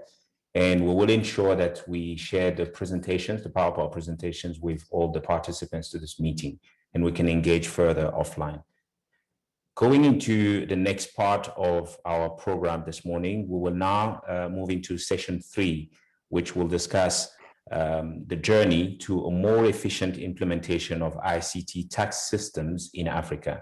This is a panel discussion that will be chaired by Mrs. Varsha Singh, Senior Advisor to the Executive Secretary of ATAF, and I will invite Varsha to introduce the rest of her panel. Thank you, Romeo, and a very good afternoon, good morning to everyone. I would like to particularly say congratulations to the ATAF team with its members on the launch of these 2 guidebooks. Today, we will be looking at, in this session, the journey towards implementing efficient and effective ICT tax systems for Africa. Mobilizing tax revenues remains critical for countries around the world, and so it does for Africa, especially as we look at revenue that is important for the development of our countries. And we have seen this significantly during COVID-19 in the health sector. So with that, African countries need to unlock their markets and avenues for generating and accessing tax revenues. We've had many challenges during COVID-19, but also with the 4th Industrial Revolution. And this has seen the need for digitalization in tax administrations come to the fore. We have also, governments have been under pressure to deliver, and with that, there's been the reliance and the move to increase the use of technology. Leadership is important when looking at digitalization. It is important to understand the different aspects of implementing a technological system in whatever area it is. If it's in payments, it's in registration, it's essential to understand the core building blocks of this and how it comes together.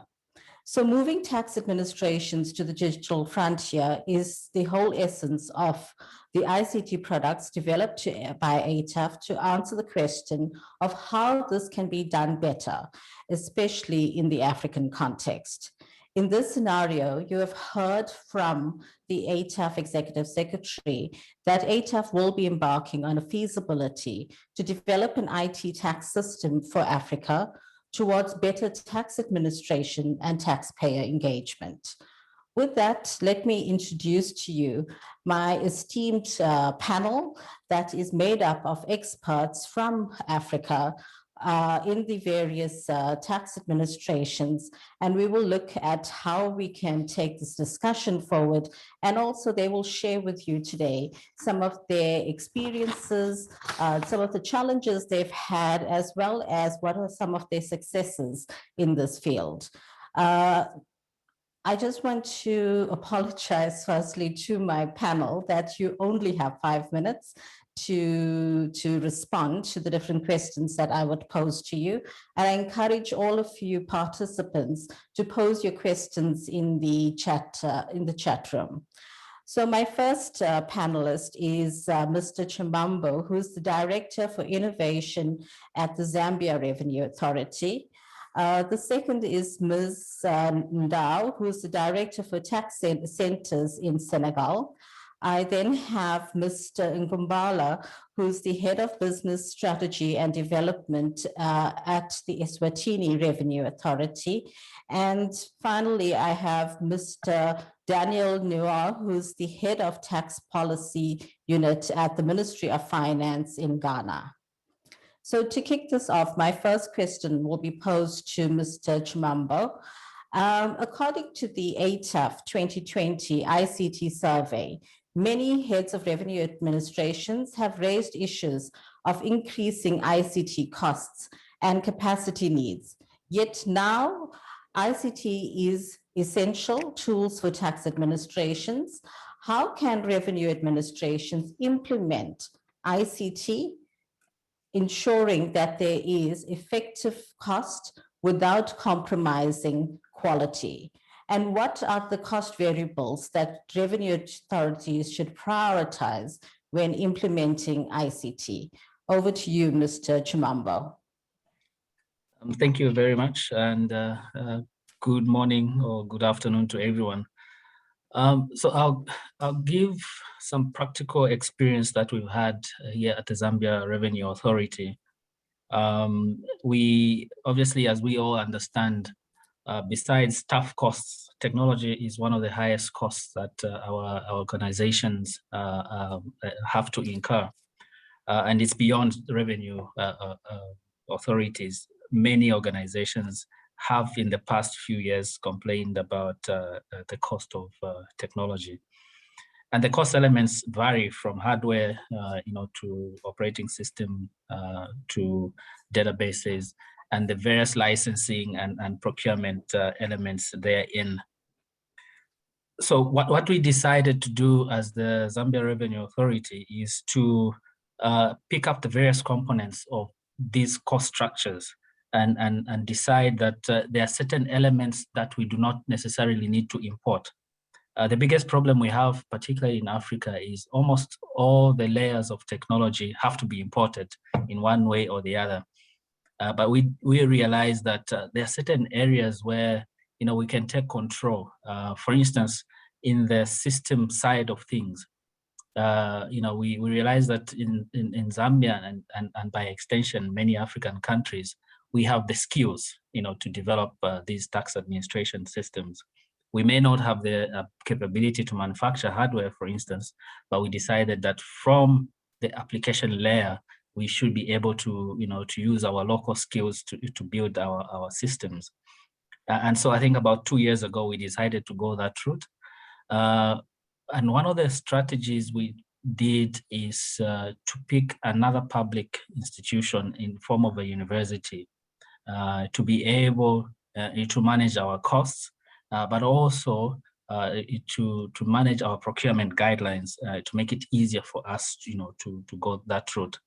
So we picked up as a partner for core development.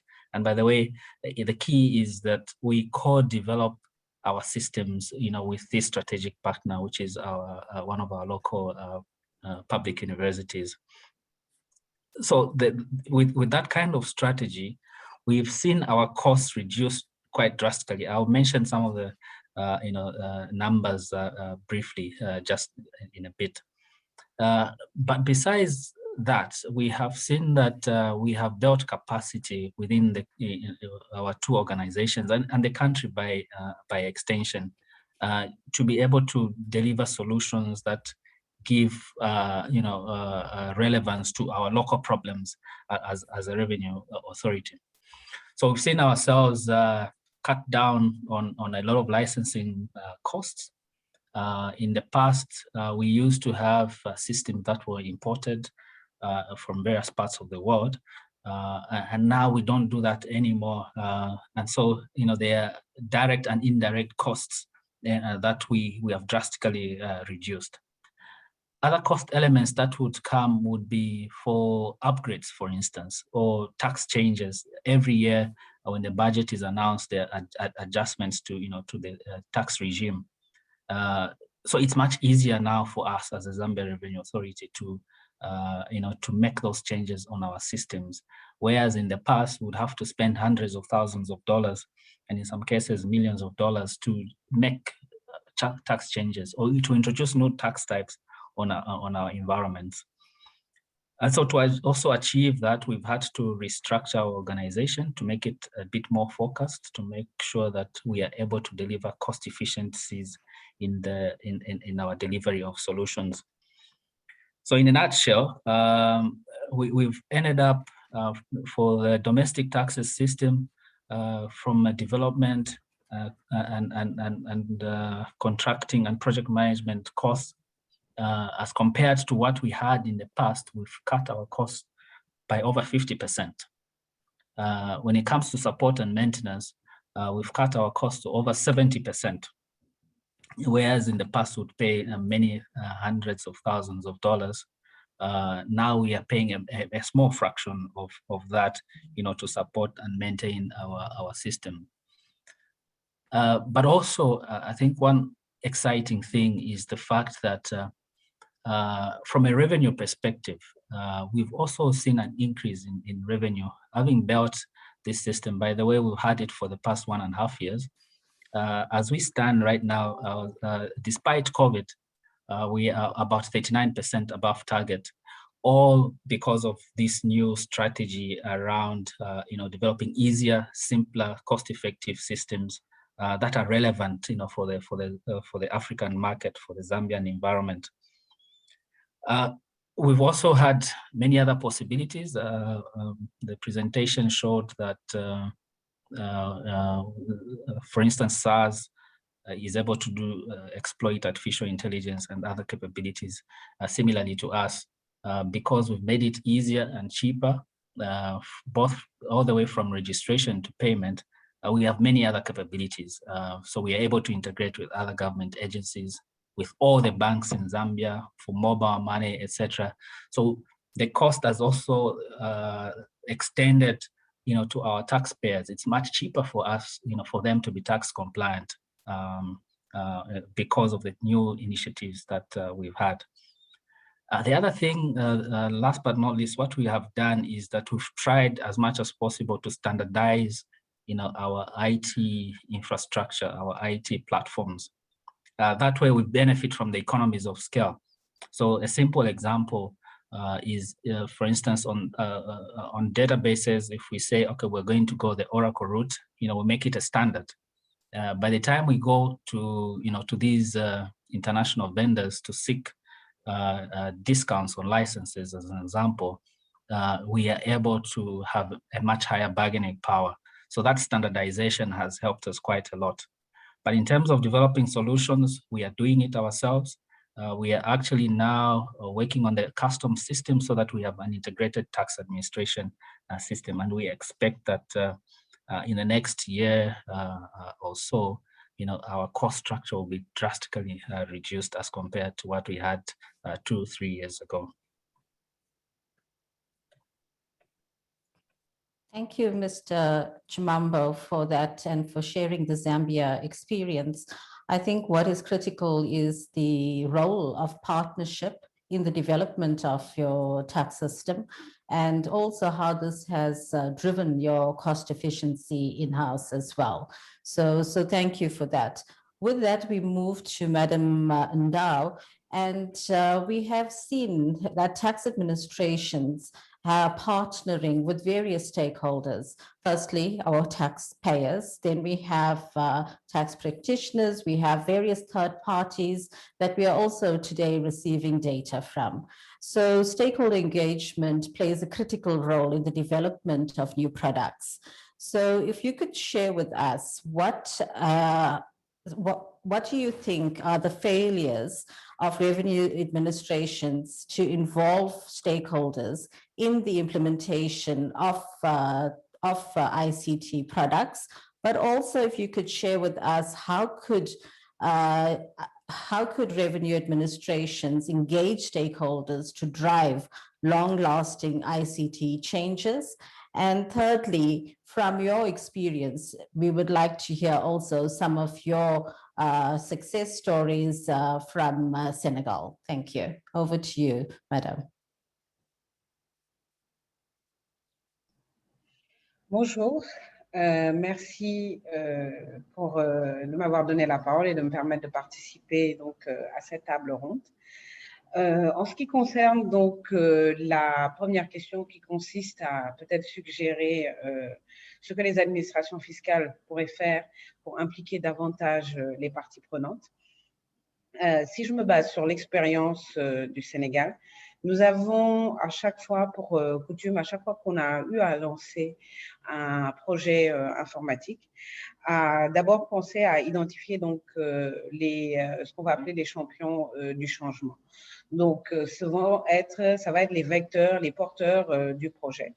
Et dans ce sens, traditionnellement, l'administration fiscale sénégalaise échange énormément avec les organisations professionnelles qui sont censées donc représenter les différents contribuables. Donc, parmi ces organisations professionnelles, on peut citer donc les organisations patronales, tout ce qui est syndicat patronal qui est là pour défendre les intérêts des investisseurs et des employeurs. On échange aussi régulièrement avec les associations de professionnels qui sont regroupés autour d'un secteur d'activité bien particulier.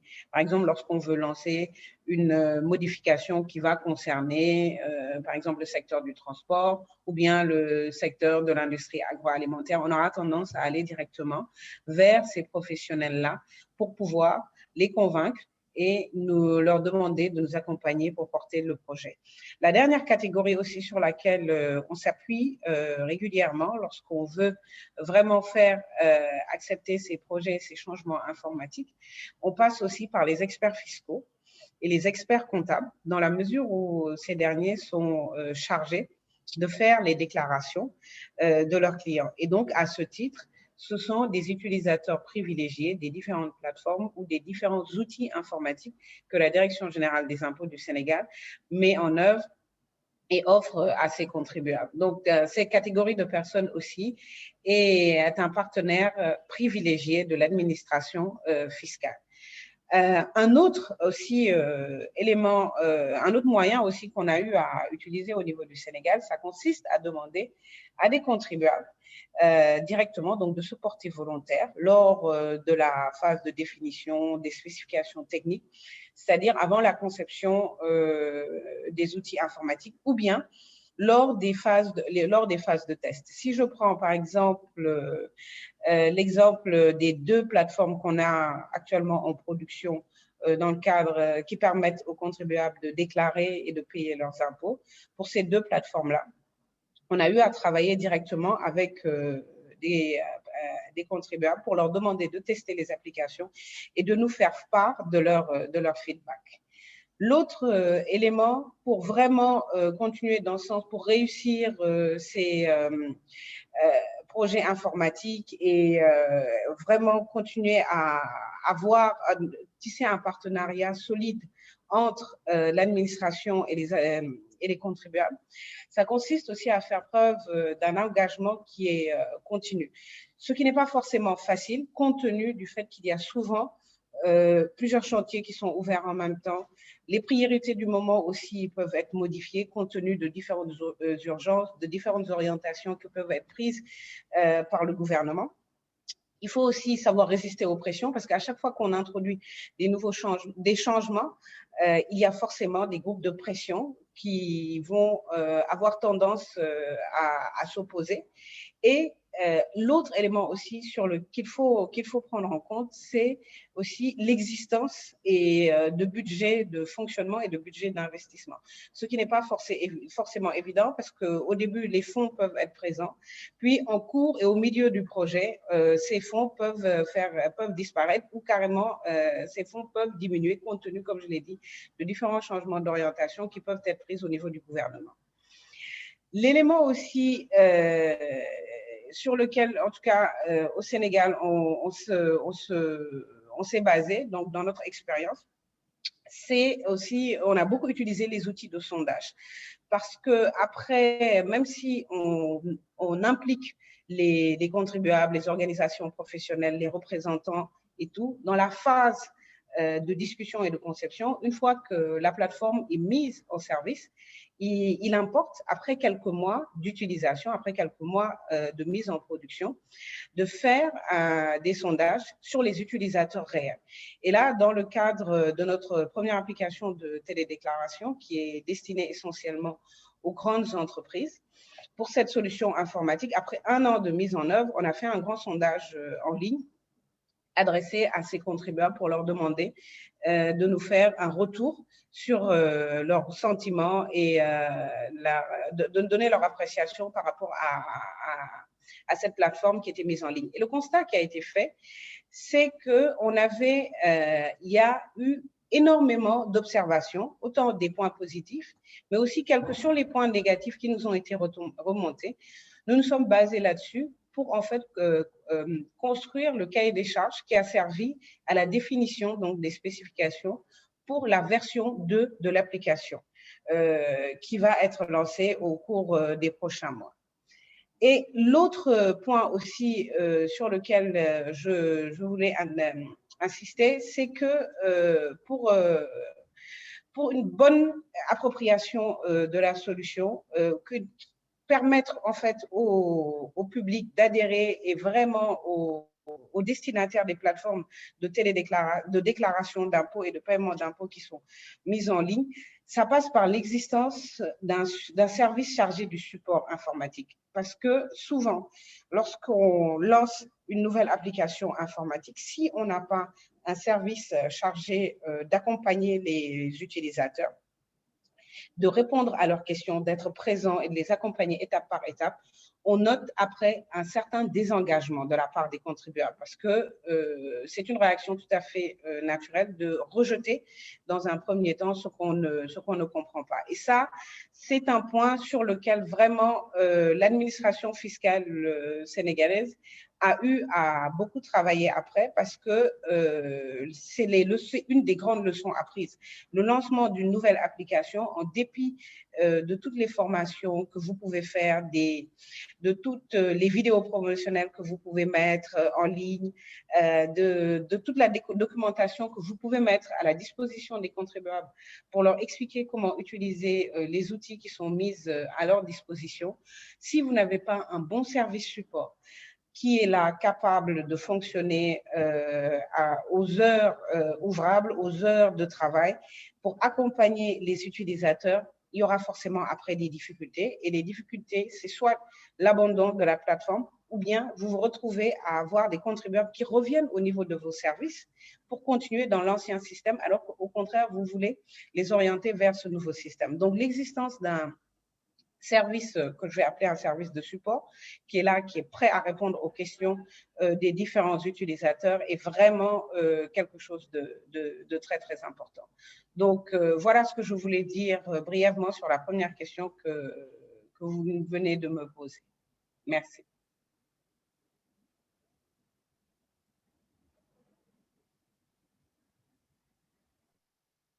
Experience of Senegal with us, and also for the way you used co-creation with your stakeholders for the success of your ICT projects. We're now going to move to Mr. Brightwell Ngombole, who's from Eswatini Revenue Authority. And project management plays an important role and sometimes when we are implementing ICT projects, it is part of broader reform projects, or it can be a standalone ICT project. But essential to this is to have a good project management office, and that there is good governance and for the delivery of this project.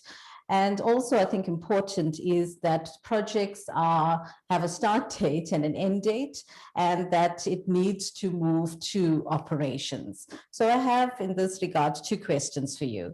Why is it important for project teams to start with a clear process definition before automation? And the second is, how can the challenge of streamlining ICT products from projects to operations be handled effectively? Over to you, Mr. Ngombole. Okay, thank you very much. Thank you for. And sorry, I just want to remind you, we have 5 minutes only to respond. Thank you. Okay. Thank you very much, and thank you for the opportunity to participate here. Why is it important to have clear process definition for automation. So this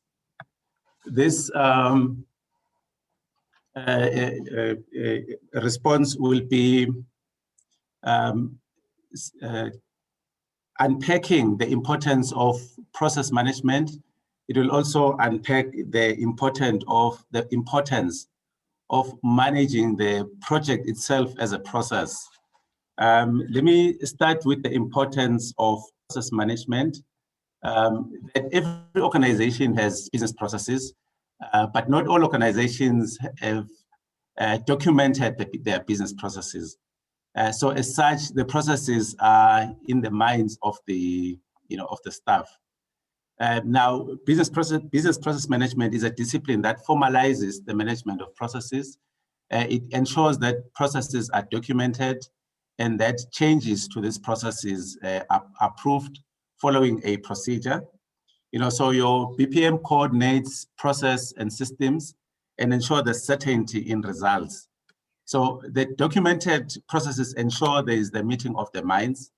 Coming to the tax system, it's essential that at procurement, we have a clear meeting of the minds between the vendors and the tax administration. So your SE's processes will ensure that the vendor understands how you're running your operations currently. And then you'd sit and work out your to-be processes that would ensure that there's the meeting of the minds on the future state of your operations.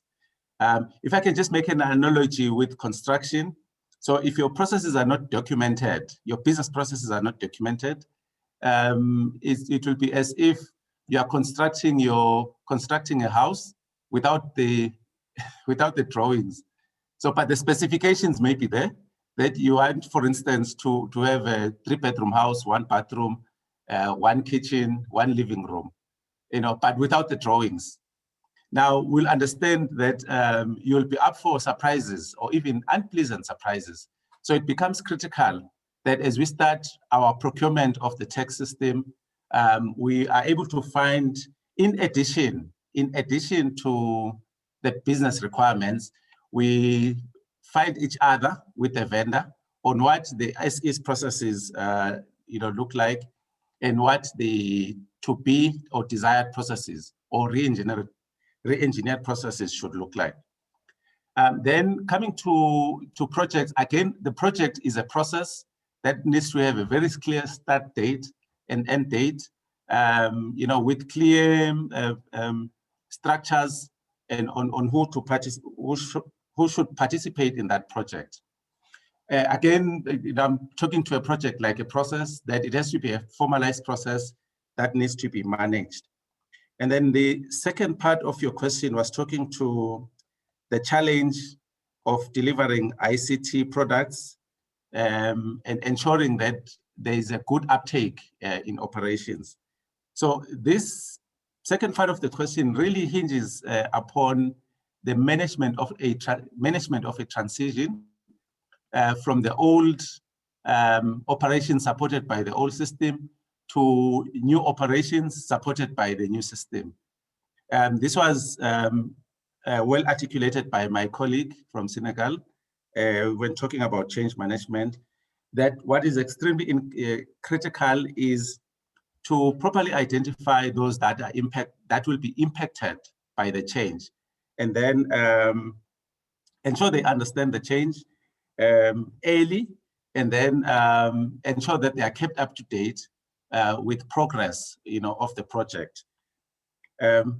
So it's really essentially transition management. Again, if your business processes are documented, you are able to, present the picture of what the end game is going to look like.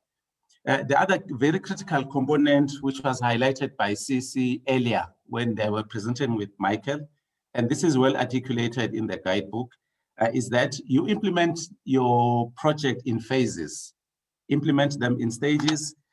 These days, agile is the, is the topical subject in running projects, that run your projects in an agile manner, where the project teams are augmented with operational teams so that as we are developing the products of the project, the operational teams are aware of what is coming through, and you introduce the change in in phases, small phases, and initially, your pace should not be very high. Then over time, you can pick up the pace as your operations get to adapt to your new system. The other area that one has to look at is in doing your transition management is on doing assessments that as you implement your new system, make sure you've done your assessment on impact on process, like to determine what exactly will be changing with the new system. Understand what skills are required to operate the tax administration once the new system has been implemented, and very early also assess the impact of the new system. It may, in some cases, you may see that there's a need for policy, policy change or policy alignment. So again, these are all preparations that you need to do early in your ITAS project. So thank you very much. In summary, that would be my response. Thank you. Thank you for sharing that with us. And I think that what you have indicated is critical in terms of process, and that technology is just an enabler, and that we should always remember that in ICT projects, and also to take our people along with us. My final panelist is Mr. Daniel Nua, who is from Ghana. And we've heard about, the project management. We have heard about partnership in development of ICT projects, the roles of stakeholders in this, an important component to ICT, especially when we're looking at the various stakeholders and partners that we are bringing on board for the development, is good governance. So how does governance affect the acquisition, implementation, and maintenance of ICT in revenue administrations? In answering this question, you can maybe share with us a scenario or an example that you may have from Ghana. So over to you, Daniel.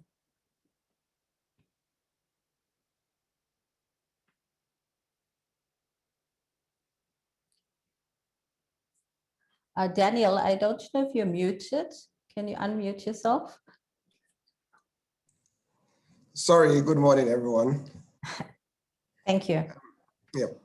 On the governance front, basically, policymakers provide the enabling environment for some of these things to be done.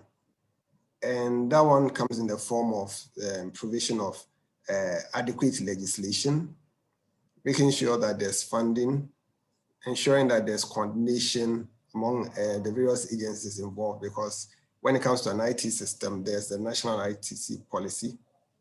And once you have these in place and government has that orientation and focus to put in IT systems, then it lays a good enough foundation for good governance, because then it means they are interested in having their thing done.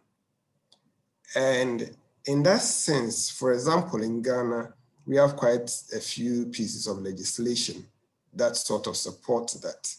We have the Electronic Transactions Act, which is general and covers all electronic transactions and allows the usage of IT systems in carrying out certain functions. In the Revenue Administration Act, for example, there are sections on electronic payments, electronic accounting, keeping, and electronic documentation. And so it lays the basis for getting these things done. The other thing that also exists, I talked about funding, in the sense that IT projects are expensive. We talked about costs earlier. They are quite expensive. And it's the Ministry of Finance or the Treasury which normally holds the purse. And so, again, it's important for them to understand the need for it and then provide the necessary funding, because no area on its own, based on the funding it gets, can complete an ICT project, even if it's given even up to about 20 or 30% of the funds it generates. So government then must come in, and so that support is important. And once that support is there, then the ministry is watching what happens and so gets involved and paves the way and, well, I use the word, creates the pathway and the ways and means to get things done. The revenue administration then works together with them. So for example, when for most of the large IT projects, we have interministerial or interagency steering committees. So we have the National Information Technology Agency. So they'll be part of it. The Ghana Revenue Authority at the time was part of it. The ministry was part of it. So that depending on what needed to be done, all these people were available and each in its way contributed to getting the projects carried out. And so I see that as a very important aspect of things. Even on the administration level, and I was involved in one project where actually in coming out of the system, the first people we used to test the system was the top management of the revenue administration. The Commissioner General, the commissioners, and some of their deputies were the first set of people we used to test the registration aspect. We got them to register on the system. And so it gave them that interest in the system. They had an understanding of the system. And so when issues cropped up, they could address it because they had some first-hand knowledge of what's happening.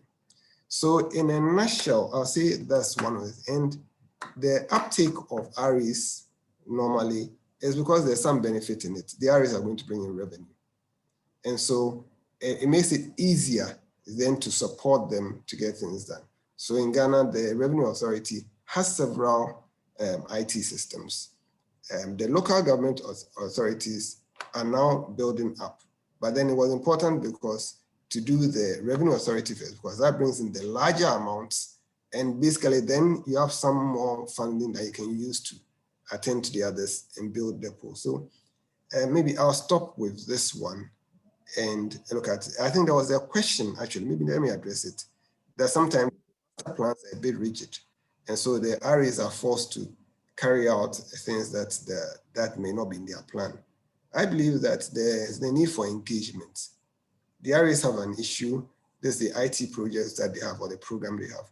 They should share it with their parent ministry. Sometimes because the National Information or Technology Authority might also have a blueprint. So then you now work to your ministry and fix it into the blueprint so that as you carry out your programs, it's part of that blueprint and the rigidity then is taken care of because you would have made some input into that blueprint. Thank you. Thank you, Daniel, for sharing those experiences for us and also what has worked well for Ghana. So I would like to thank my panelists and for your contributions. You've given us a lot to think about. We have all what you have shared with us today to think about, as well as what is contained in the ICT Guidebook. All of these components are going to come together and are essential as we move into the next project, the feasibility study for the development of an IT tax system for Africa. So I look forward to hearing from you on your feedback on the ICT Guidebook as you use it, as well as your contributions going forward as we embark on the feasibility study. Thank you, and back to you, Romeo. Thank you very much, Varsha, and thank you to the panelists once again. Unfortunately, as we were saying earlier, it's always painful to have to cut those discussions the way that we are doing, but we will continue the engagement offline. We will now move straight into the next session before the official launch, which is that's the last session before the official launch.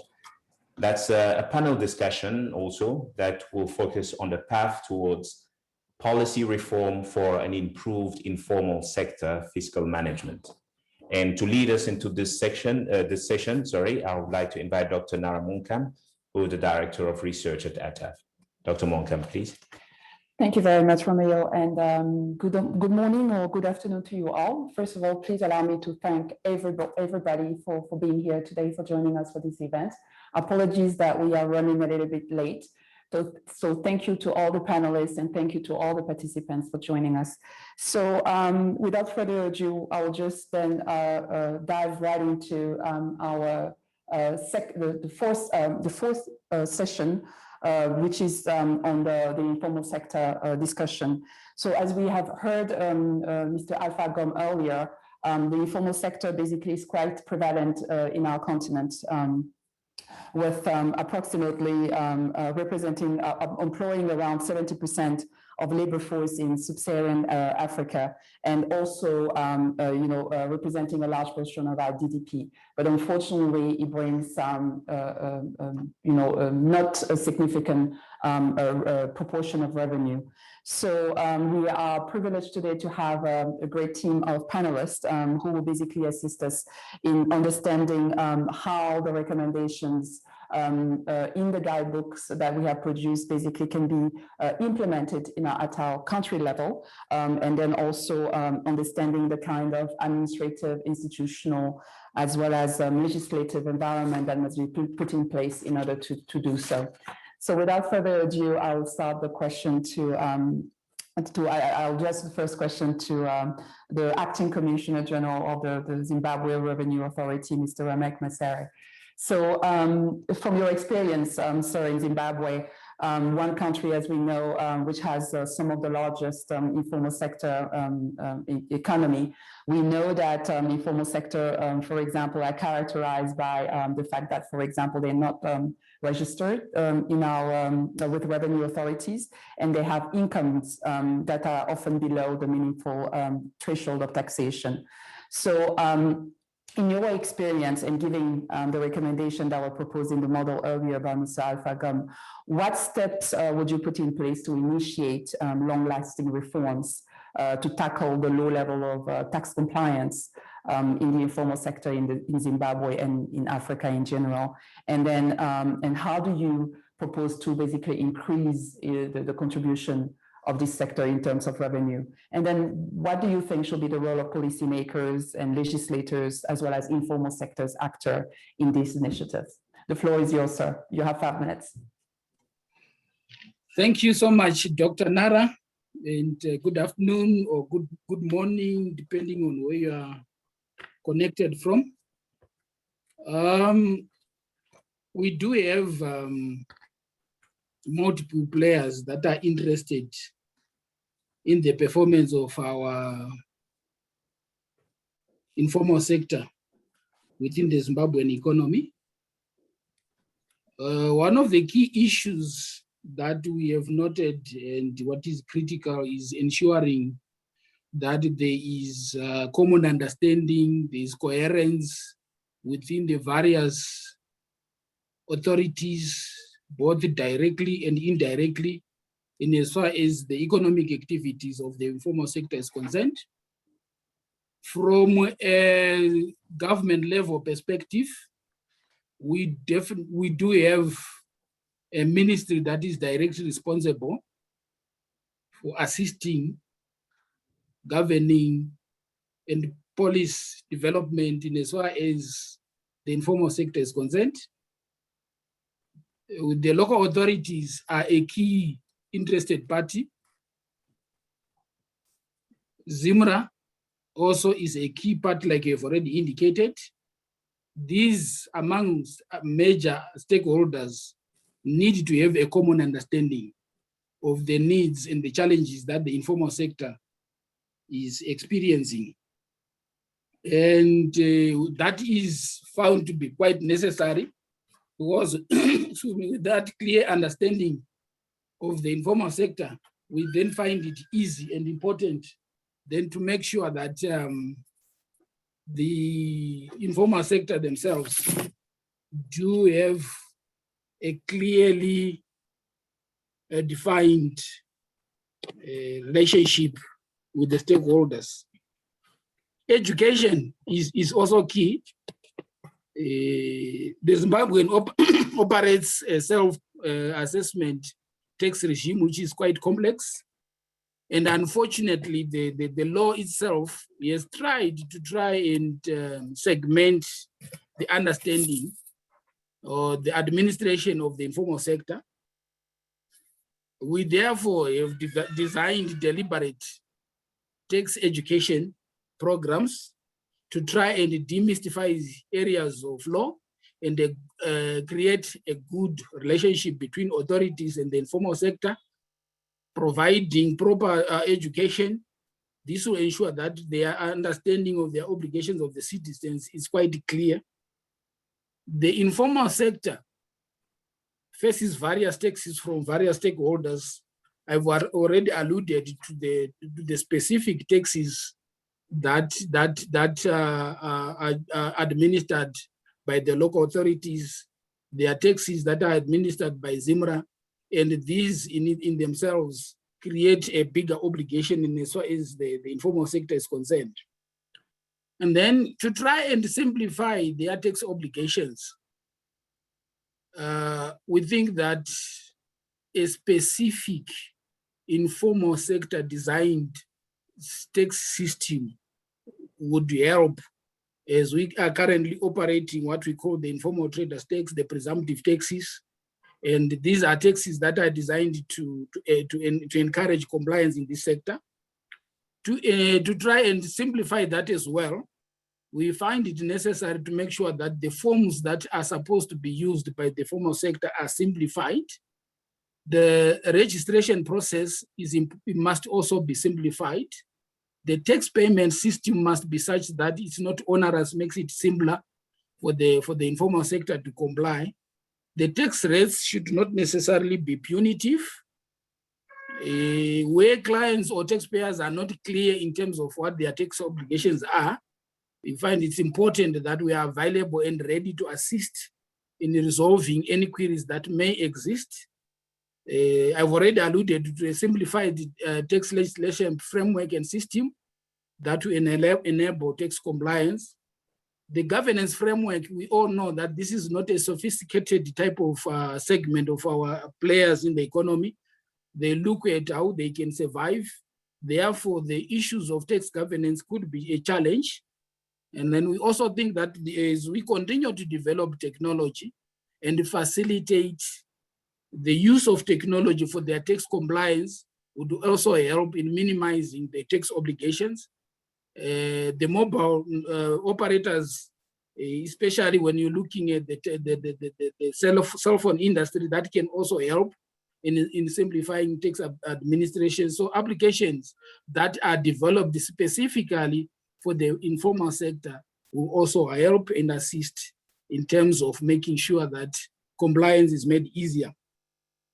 Then the taxpayer segmentation, we also find it is also important and helpful because it helps us to design specific solutions that assist in their tax administration as well as improving on tax compliance. Your next question was on what role should policymakers, legislators, and informal sector play in these initiatives? In as far as informal sector activity constitutes a significant component of economies in Zimbabwe as well as the rest of Africa, our issues that we would recommend and look at and with the policymakers that they should work together, they need to work together with the informal sector, gather information that makes it painful and difficult to comply with the taxes, participation, getting solutions from those that are involved, that are required to tax, makes it easier to come up with solutions that can simplify compliance processes. It is also important because from a political front, the members of parliament, the legislators are people that are clearly connected to the constituents of the informal sector. And once these are properly educated and give support to the informal sector, this would also help. Creating of an inclusive framework that allows the informal sector to participate in the mainstream economy would also help in making sure that compliance levels improve. For instance, one could consider, say, to allow the informal sector to participate in the procurement or in the provision of goods and services to the public sector, consider allocating quotas for the informal sector that they must then participate in providing of goods and services to the public sector will also help. And I think this is already an initiative that our regulator, that the procurement regulatory authority is running with. Transparency and accountability helps for the informal sector to understand the need for them to contribute to that. So yes, then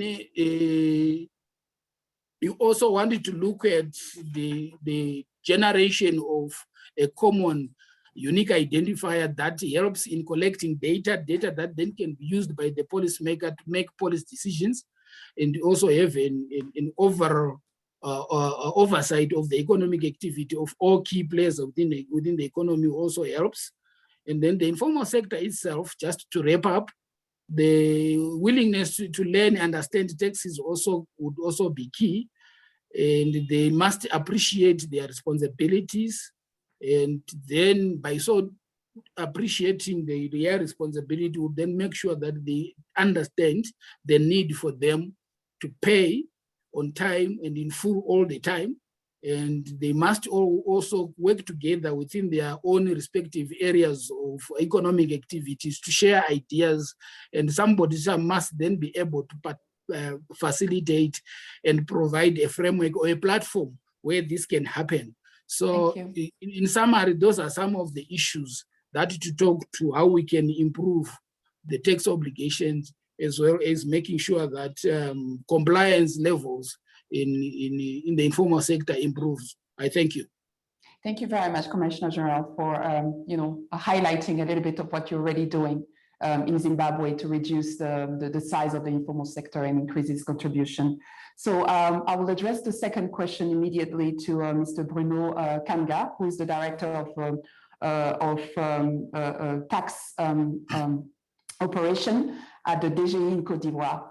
So, Mr. Bruno, we have, during our surveys with some of the informal sector actors in Côte d'Ivoire, they have basically said to us that they are willing, like many informal sector actors, they are willing to pay taxes and user fees that are imposed on them. But they are, however, they do not see any improvement in terms of the environment within which they operate, such as, for example, the issues of lack of infrastructure, lack of safety, running water, even toilets, for example. So the question to you, sir, is that is basically as the informal sector actors are paying their respective tax, as they're increasing their tax compliance, what direct incentives and benefits would you implement in Côte d'Ivoire to encourage informal sector actors to appreciate the value of the taxes that they are actually paying? You have 5 minutes, sir. Mr. Bruno? Merci à vous tous. Alors, assez ramassé, je voudrais d'abord relever le principe d'abord de l'impôt. La définition de l'impôt, c'est quoi? De façon ramassée, comme je disais, c'est une contribution qui est requise donc des personnes, des contribuables, sans contrepartie, ne soit directe, mais destinée à la couverture des charges publiques. Charges publiques, il faut voir en cela les prestations de l'État et ses démembrements, les collectivités. Mais évidemment, pour amener la population à adhérer à l'impôt et donc à payer ces impôts-là dans un climat sain, il faut créer certaines conditions. Les conditions donc, sont liées à la réalisation d'un certain nombre d'infrastructures, et cela dans plusieurs domaines. Nous avons l'éducation, la santé, le transport, le cadre de vie et l'habitat. Donc, la population, effectivement, voudrait avoir en contrepartie d'une sorte de contribution la réalisation de ces infrastructures. Et je pense que c'est la préoccupation majeure de tous les gouvernements africains, particulièrement, et la Côte d'Ivoire n'y échappe pas. Et donc, nous aussi, nous luttons pour cela. Mais il faut aussi rechercher, n'est-ce pas, à adapter le niveau de prélèvement fiscal au niveau des revenus perçus par cette tranche des contribuables. Et pour cela, évidemment, il faut recourir, soit les différents gouvernements recourent souvent à des mesures incitatives, soit des exonérations ou alors soit des mesures spécifiques qui concernent des secteurs entiers. Dans ce cadre, évidemment, pour nous, en Côte d'Ivoire, le secteur informel et même, je dirais, de façon générale, les PME ont bénéficié de plusieurs mesures. D'abord, il y a quelques années, nous l'avons fait déjà à 2 reprises. Nous sommes passés donc, n'est-ce pas, à l'opération d'immatriculation des masses. Cette opération a consisté à attribuer donc, n'est-ce pas, des numéros d'immatriculation à tous ceux qui exerçaient donc, n'est-ce pas, une activité. Cela leur permettrait donc, n'est-ce pas, de formaliser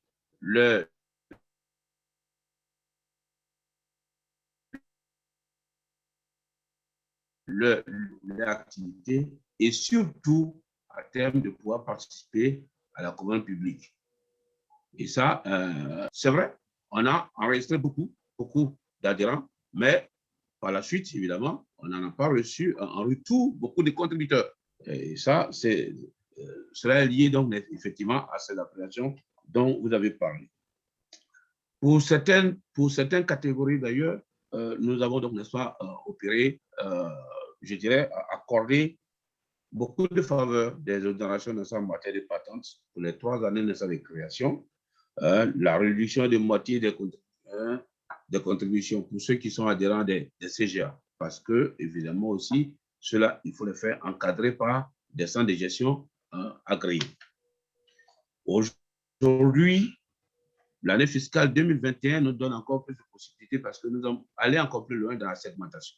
Parce que, comme je dis, il faut faire des impositions qui sont conformes au type de revenus et au type d'activité exercées par les du secteur informel.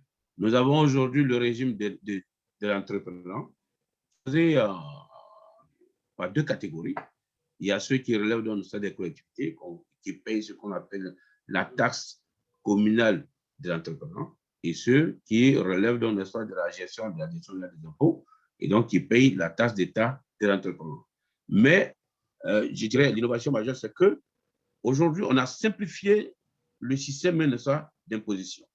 Le contribuable lui-même peut le faire. Contrairement au système de l'impôt synthétique, où l'administration devait intervenir, le contribuable peut lui-même calculer et même faire ses déclarations en ligne.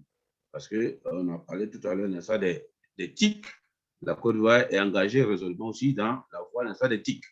Donc, désormais, les contribuables peuvent faire leurs déclarations en ligne et payer en ligne par la voie même des mobile money. Donc, tout cela est en cours. Et je pense que cela doit contribuer donc, à améliorer la perception que les acteurs du secteur informel font de la fiscalité. L'État a mis en place une structure très importante qu'on appelle aujourd'hui, n'est-ce pas, l'agence Côte d'Ivoire PME. Cette structure nous aide beaucoup parce que lorsque c'est l'administration fiscale qui prend les devants, je pense que les gens du secteur pensent qu'on ne voit que le côté fiscal.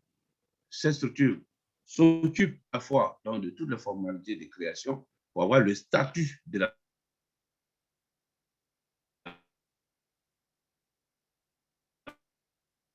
l'entrepreneur.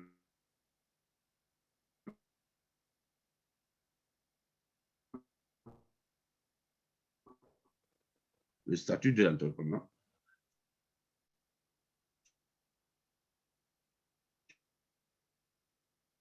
Il leur donne droit à d'autres prestations. D'une assurance retraite. L'importance, ça ne pas dans le va changer. Cette prestation va changer. Et nous l'espérons bien, cela va contribuer énormément, n'est-ce pas, à permettre à tous ceux qui craignaient la fiscalité, à se fiscaliser, à intégrer dans le secteur formel. Parce que nos documents l'ont montré, on a pratiquement 43% de nos fichiers qui est composé de ceux qui sont dans les plus petits marges, dans le secteur informel. De plus en plus, les gens s'organisent. On a aujourd'hui le cas précis dans le secteur du transport, où l'État apporte, n'est-ce pas, une contribution dans l'acquisition, n'est-ce pas, des cars. Donc, tous ceux qui étaient en individuel sont amenés à se mettre en société. Et donc, du coup, on formalise, n'est-ce pas, leur situation. Et fiscalement parlant, ça nous agrée. La mise en place, donc, n'est-ce pas, des TIC dans tout le système fiscal aujourd'hui nous permet de plus en plus d'avoir plus d'adhérents parce qu'il y a des facilités qui sont offertes en termes de paiement, en termes de déclaration. Donc, vraiment, c'est ce que je pourrais vous dire brièvement sur ce que nous avons fait et ce que nous faisons en tenant compte de ça des observations qui ont été faites. Ils ont le droit, effectivement, d'exiger que l'État investisse dans le domaine social. Je pense que l'État le fait bien, mais certains aspects relèvent de la compétence des collectivités, mairies et consorts, et cela aussi se fait assez bien. Ce n'est pas encore suffisant. Ce n'est pas encore suffisant, mais nous poursuivons dans l'intérêt, n'est-ce pas, de toute la population, et particulièrement de ceux qui sont, comment dire. Thank you very much, Mr. Kanga, for your intervention and for basically showing us what kind of services you offer in exchange of taxation to the informal sector actors in Côte d'Ivoire. The question now will be is addressed to Mr. Henri Boutral, the Deputy Commissioner in the Malawi Revenue Authority. So based on, again, on our country questionnaire, sir, that we have conducted among all the ATAF members, we saw that the informal sector actors tend to be scattered across, various cities and rural areas and towns, not only in Malawi, but in the rest of the continent. So for the purpose of taxing this sector and providing other working environments, amenities to these players, what efforts are currently being done or on the way in Malawi to make sure that those players are organized for ease of accessibility and coordination? You have 5 minutes, sir. Thank you so much, Doc. Indeed, the problem of the informal sector is something that has given us some serious headaches because the informal sector is outside the formal tax net, and we need to tap into that. So learning from, success lessons from our neighboring countries like Tanzania and Zimbabwe, Zambia, Uganda, we're working on the block management system where we intend to map, sections of our territories, our towns, our cities, so that we bring services closer to the people. We feel it will ease the process of registration. It will ease the process of monitoring and also personal engagement with taxpayers. In so doing, we'll be able to get to that section of our community that is difficult to get to. Over and above that, I think the country is in the process of developing the domestic resource mobilization strategy. And in there, I think we are looking at issues of, just like Côte d'Ivoire have said, bringing together the scattered members into some sort of structured groups. In so doing, at least we'll be approaching taxpayers from some common ground and avoid, or minimize the cost of collection. Because if we have to spend more to chase the scattered taxpayers, given the informality of the sector, then we'll be putting good money on bad money. So we feel we should bring together, members of the informal sector coming into business membership organizations, cooperatives, so that we can focus on them as groups. We are also developing the Nsonko Online, which will provide the digital platform for us to be able to interface with other entities. Essentially here, as part of this year's tax measures, we've introduced the requirement of a tax clearance certificate as a precondition for issuance or renewal of licenses by licensing entities. We feel most of the players, or most of the members in the informal sector still need driving licenses, for example, still need business licenses.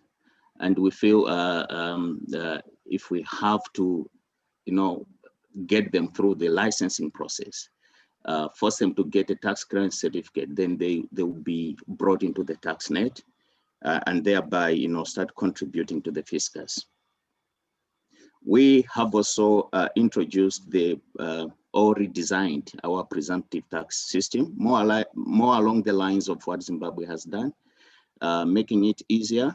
We've brought in, categories of categories of incomes, and then prescribing some standard taxes to those, categories, different categories, up to the tune of 12.5 million Malawi kwachas. The idea there is to realize that, using the presumptive tax system, these people will not be facing the bigger problem or the hassle of having to comply with a seemingly or a perceived, complex tax system or process.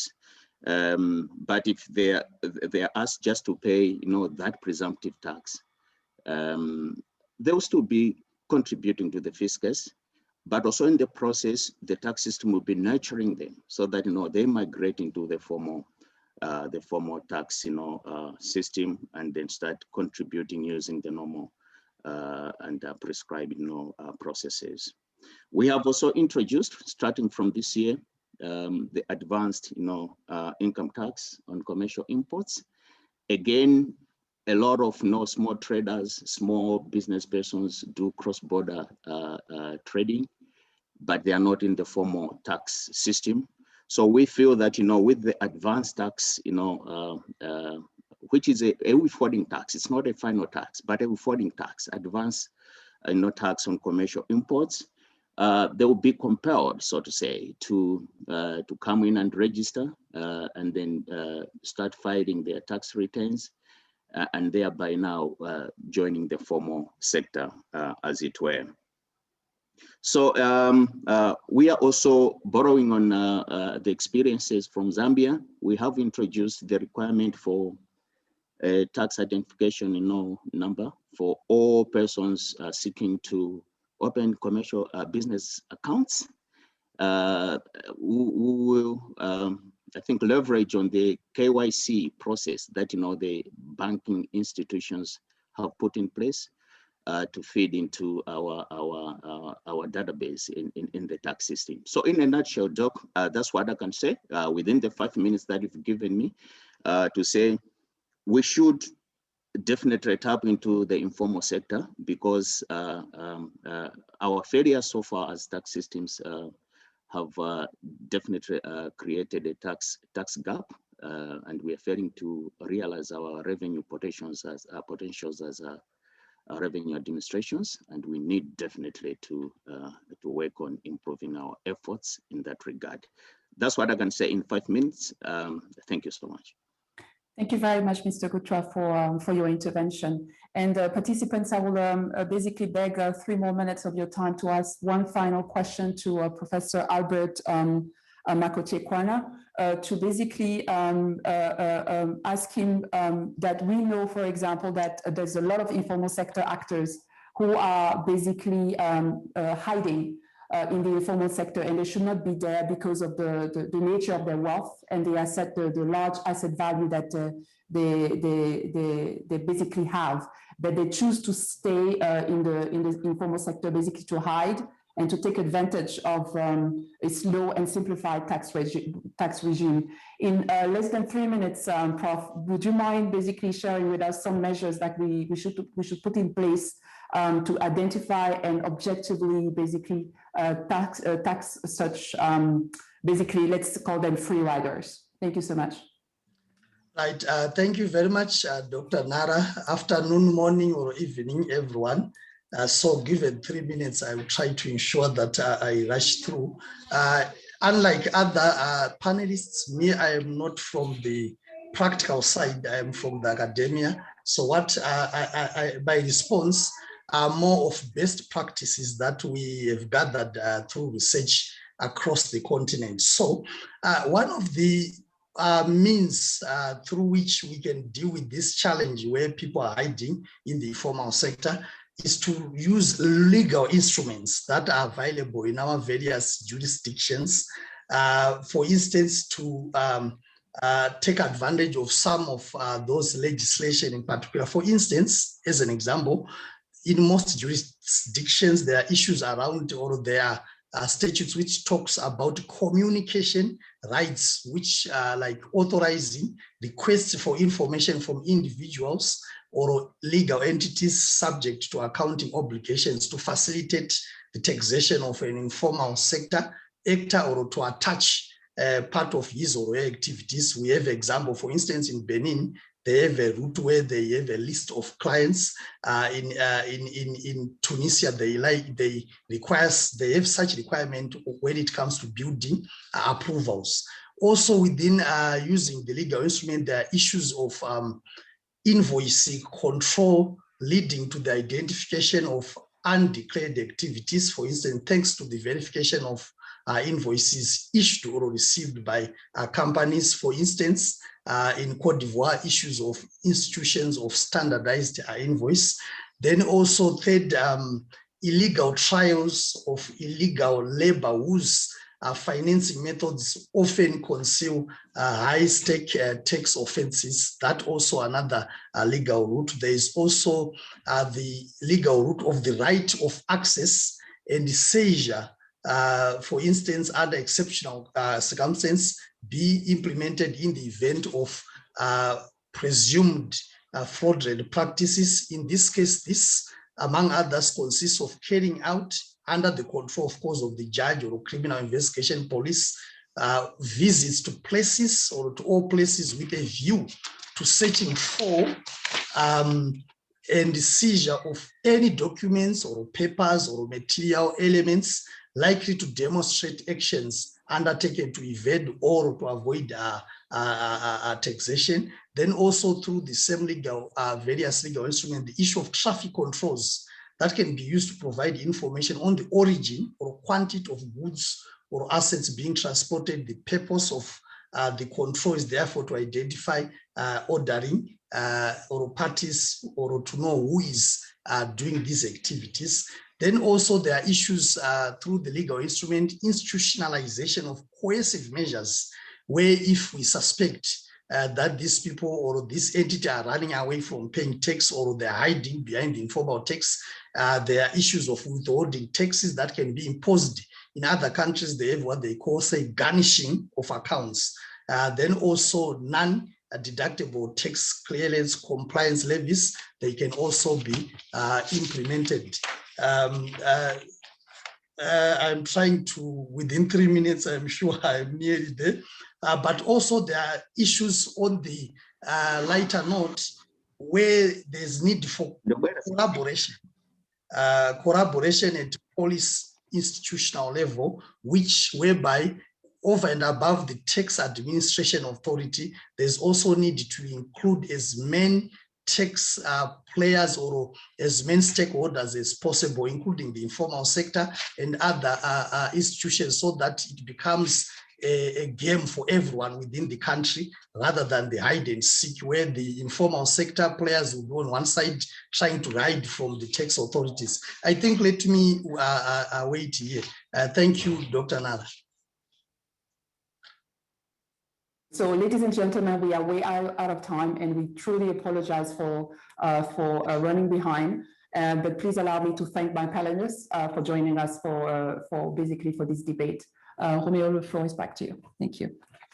Thank you very much, Dr. Monkam, and thank you again to all the panelists that have been with us throughout this, these various sessions. We will move straight into the official launch session of the ICT and Informal Sector Guidebooks with the Executive Secretary of ATAF, once again, Mr. Logan Wirth. When you're ready, Mr. Wirth.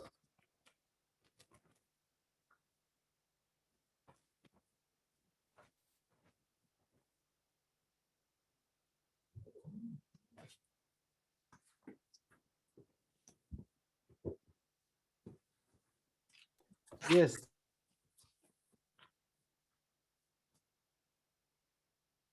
Thank you very much, Romeo. I was looking at my phone because I wrote something that I translated into French that I wanted to say to the chairman of the previous session. I wanted to say, merci Nara, je ne comprends pas pourquoi vous ne parlez pas en français. Excellent. Because It is such a beautiful language. It's your first language and you prefer to speak English. I wish I could speak French like you. I will speak it all the time. So this was a beautiful event today. And as I do the closing, let me thank all of you. Every panel, every panelist, well thought through discussions, from a policy and a legislative response to a kind of administrative, punitive, how to get people into the net response. I do think the balance between the ICT discussion and the informal sector discussion could have been a bit more. I think we needed a bit more on the informal sector, and maybe in the future we should have a deeper discussion on the informal sector. But it was all in all a very, very good event. Congratulations to the ATAF team, the research department, and the experts who put in so much in both the ICT and the informal sector work, and to all the participants. The chairman of ATAF and the director responsible for governance and public financial management are both in other meetings. So I will conduct this final closing. So let me then say that I'd like to express my satisfaction with the deliberations we've had today, and allow me to thank all the panelists like I just did. This discussion, in as far as the guidebooks and the guidance that the guidebooks provide both on ICT and on informal sector, ends here, and it ends here today. The work arising out of this will now be taken forward in the core business of ATAF, both on the ICT side in the 3-year IT program that was explained, and on the domestic taxes program. It is our intention that over the next 3 to 5 years, the work on the informal sector will definitely deepen. It contributes a big part of our GDP, and it's a big part of the work of most of our revenue authorities, not least of which those countries represented here today. So for the research department, I think there is quite a bit of work, new knowledge and data generation to be done, especially around the informal sector. It is my pleasure, therefore, to officially launch the ICT and the Informal Sector Taxation Guidebook, which I now do. Distinguished participants, allow me to also say the following as a call to action to all of us. First and foremost is the importance for tax administrations and policymakers to be encouraged to use these guidebooks and its recommendations.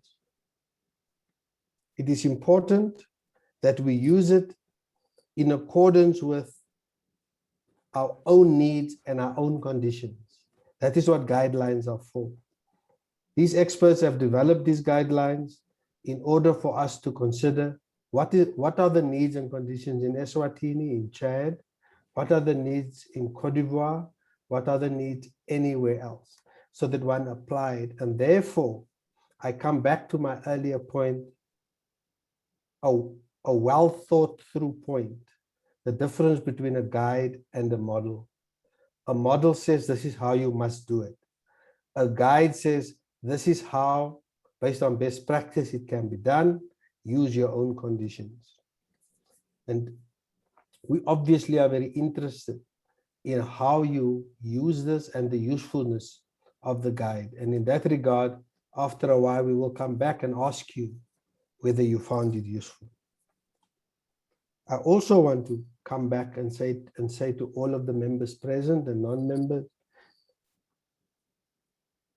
that the guide on the ICT speaks about acquisition and a number of other words. These are important words, and we hope that you're going to find the guide that we give on acquisition, on model, on testing, and all of that useful, because these experts have put an incredible amount of work to develop those guidelines.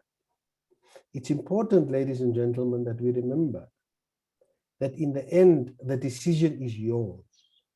It is based on your risk analysis. It is based on the best ideas that you want to apply and other ideas that you want to use, and that ATAF cannot be responsible for the decisions that you make in the end. Because like I said, ICT decisions are huge financially implicated decisions. However, from a technical support level, we do not have the internal capacity on ICT to give directly from our secretariat the technical support, but our technical support department has got the ability to leverage the type of support that you may require. And as you could see in this guidebook, under Dr. Monkam's leadership, they have gathered some very capable experts. And we are ready to see how we can support you in using to the best of your ability on the informal sector side and on the ICT side. Now, we launched these two things together for logistical purposes. In the bigger scheme of things, different countries have stronger, others weaker experiences in the informal sector. In work that we did a few years ago, for example, we found some incredibly innovative ideas emanating from Tanzania and from Ghana. And in the years flowing out of that, the trade that happens between small business and subsistence businesses between Togo and Ghana, and what that means for cross-border and facilitation of trade, threw up another set of issues. So these are very, very dynamic stuff that I think we can unpack as we go. But at a very basic level, our tax administration needs help to understand, how do we tax the informal sector? So people kept on asking in the group, what is the informal sector? Is there a definition? And how many of the bigger and medium-sized businesses are hiding in this informal sector?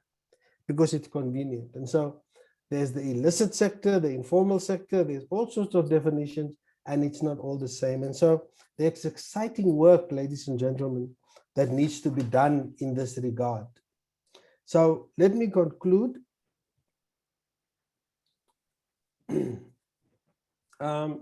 I'd like to thank and reiterate my thanks to the ATAF Secretariat, who has done the work on this, and of course the experts, with the support of the African Development Bank and our other development partners.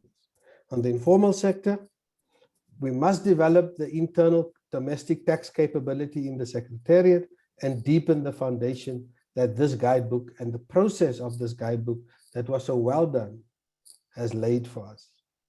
We must consider an informal sector platform at an ATAF inter-country level, either through the African Union or through ATAF in our own structure. And we must do more impactful research on the informal sector, and that is going to be critically important. I'd like to thank everyone for participating, the ATAF team, the experts, for all the hard work that you've put into these two projects, and also the AFDB and our development partners. This has been a tremendous 2, 3, 4 hours. Thank you for all your support and participation. And from the ATAF Secretariat side, we pledge to continue to generate this type of knowledge, this type of platform, and to provide the support that we can. And we can only do this with your support. I thank you very much. Thank you. Thank you very much, Mr. Executive Secretary. I think, ladies and gentlemen, we've now come to the end of this session, this meeting. I think the only thing left to say is just to thank our backup teams, the people who have been working in the background, the interpreters, the communication team, and all the people involved in the logistics. Before we part ways, I would like to leave you with a short video on the informal sector. Thank you very much and see you soon.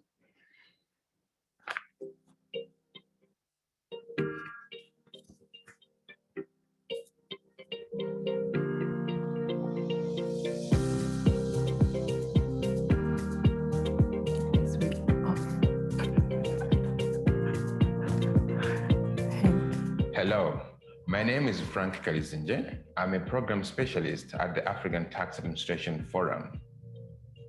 ATAF places a great emphasis on promoting homegrown knowledge that is scientific, evidence-based, and policy relevant to assist decision makers in strengthening tax systems in Africa.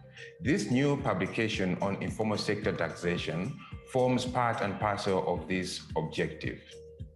The ATAF Informal Sector Taxation Guidebook was produced in close collaboration with informal sector players, policymakers, and tax officials.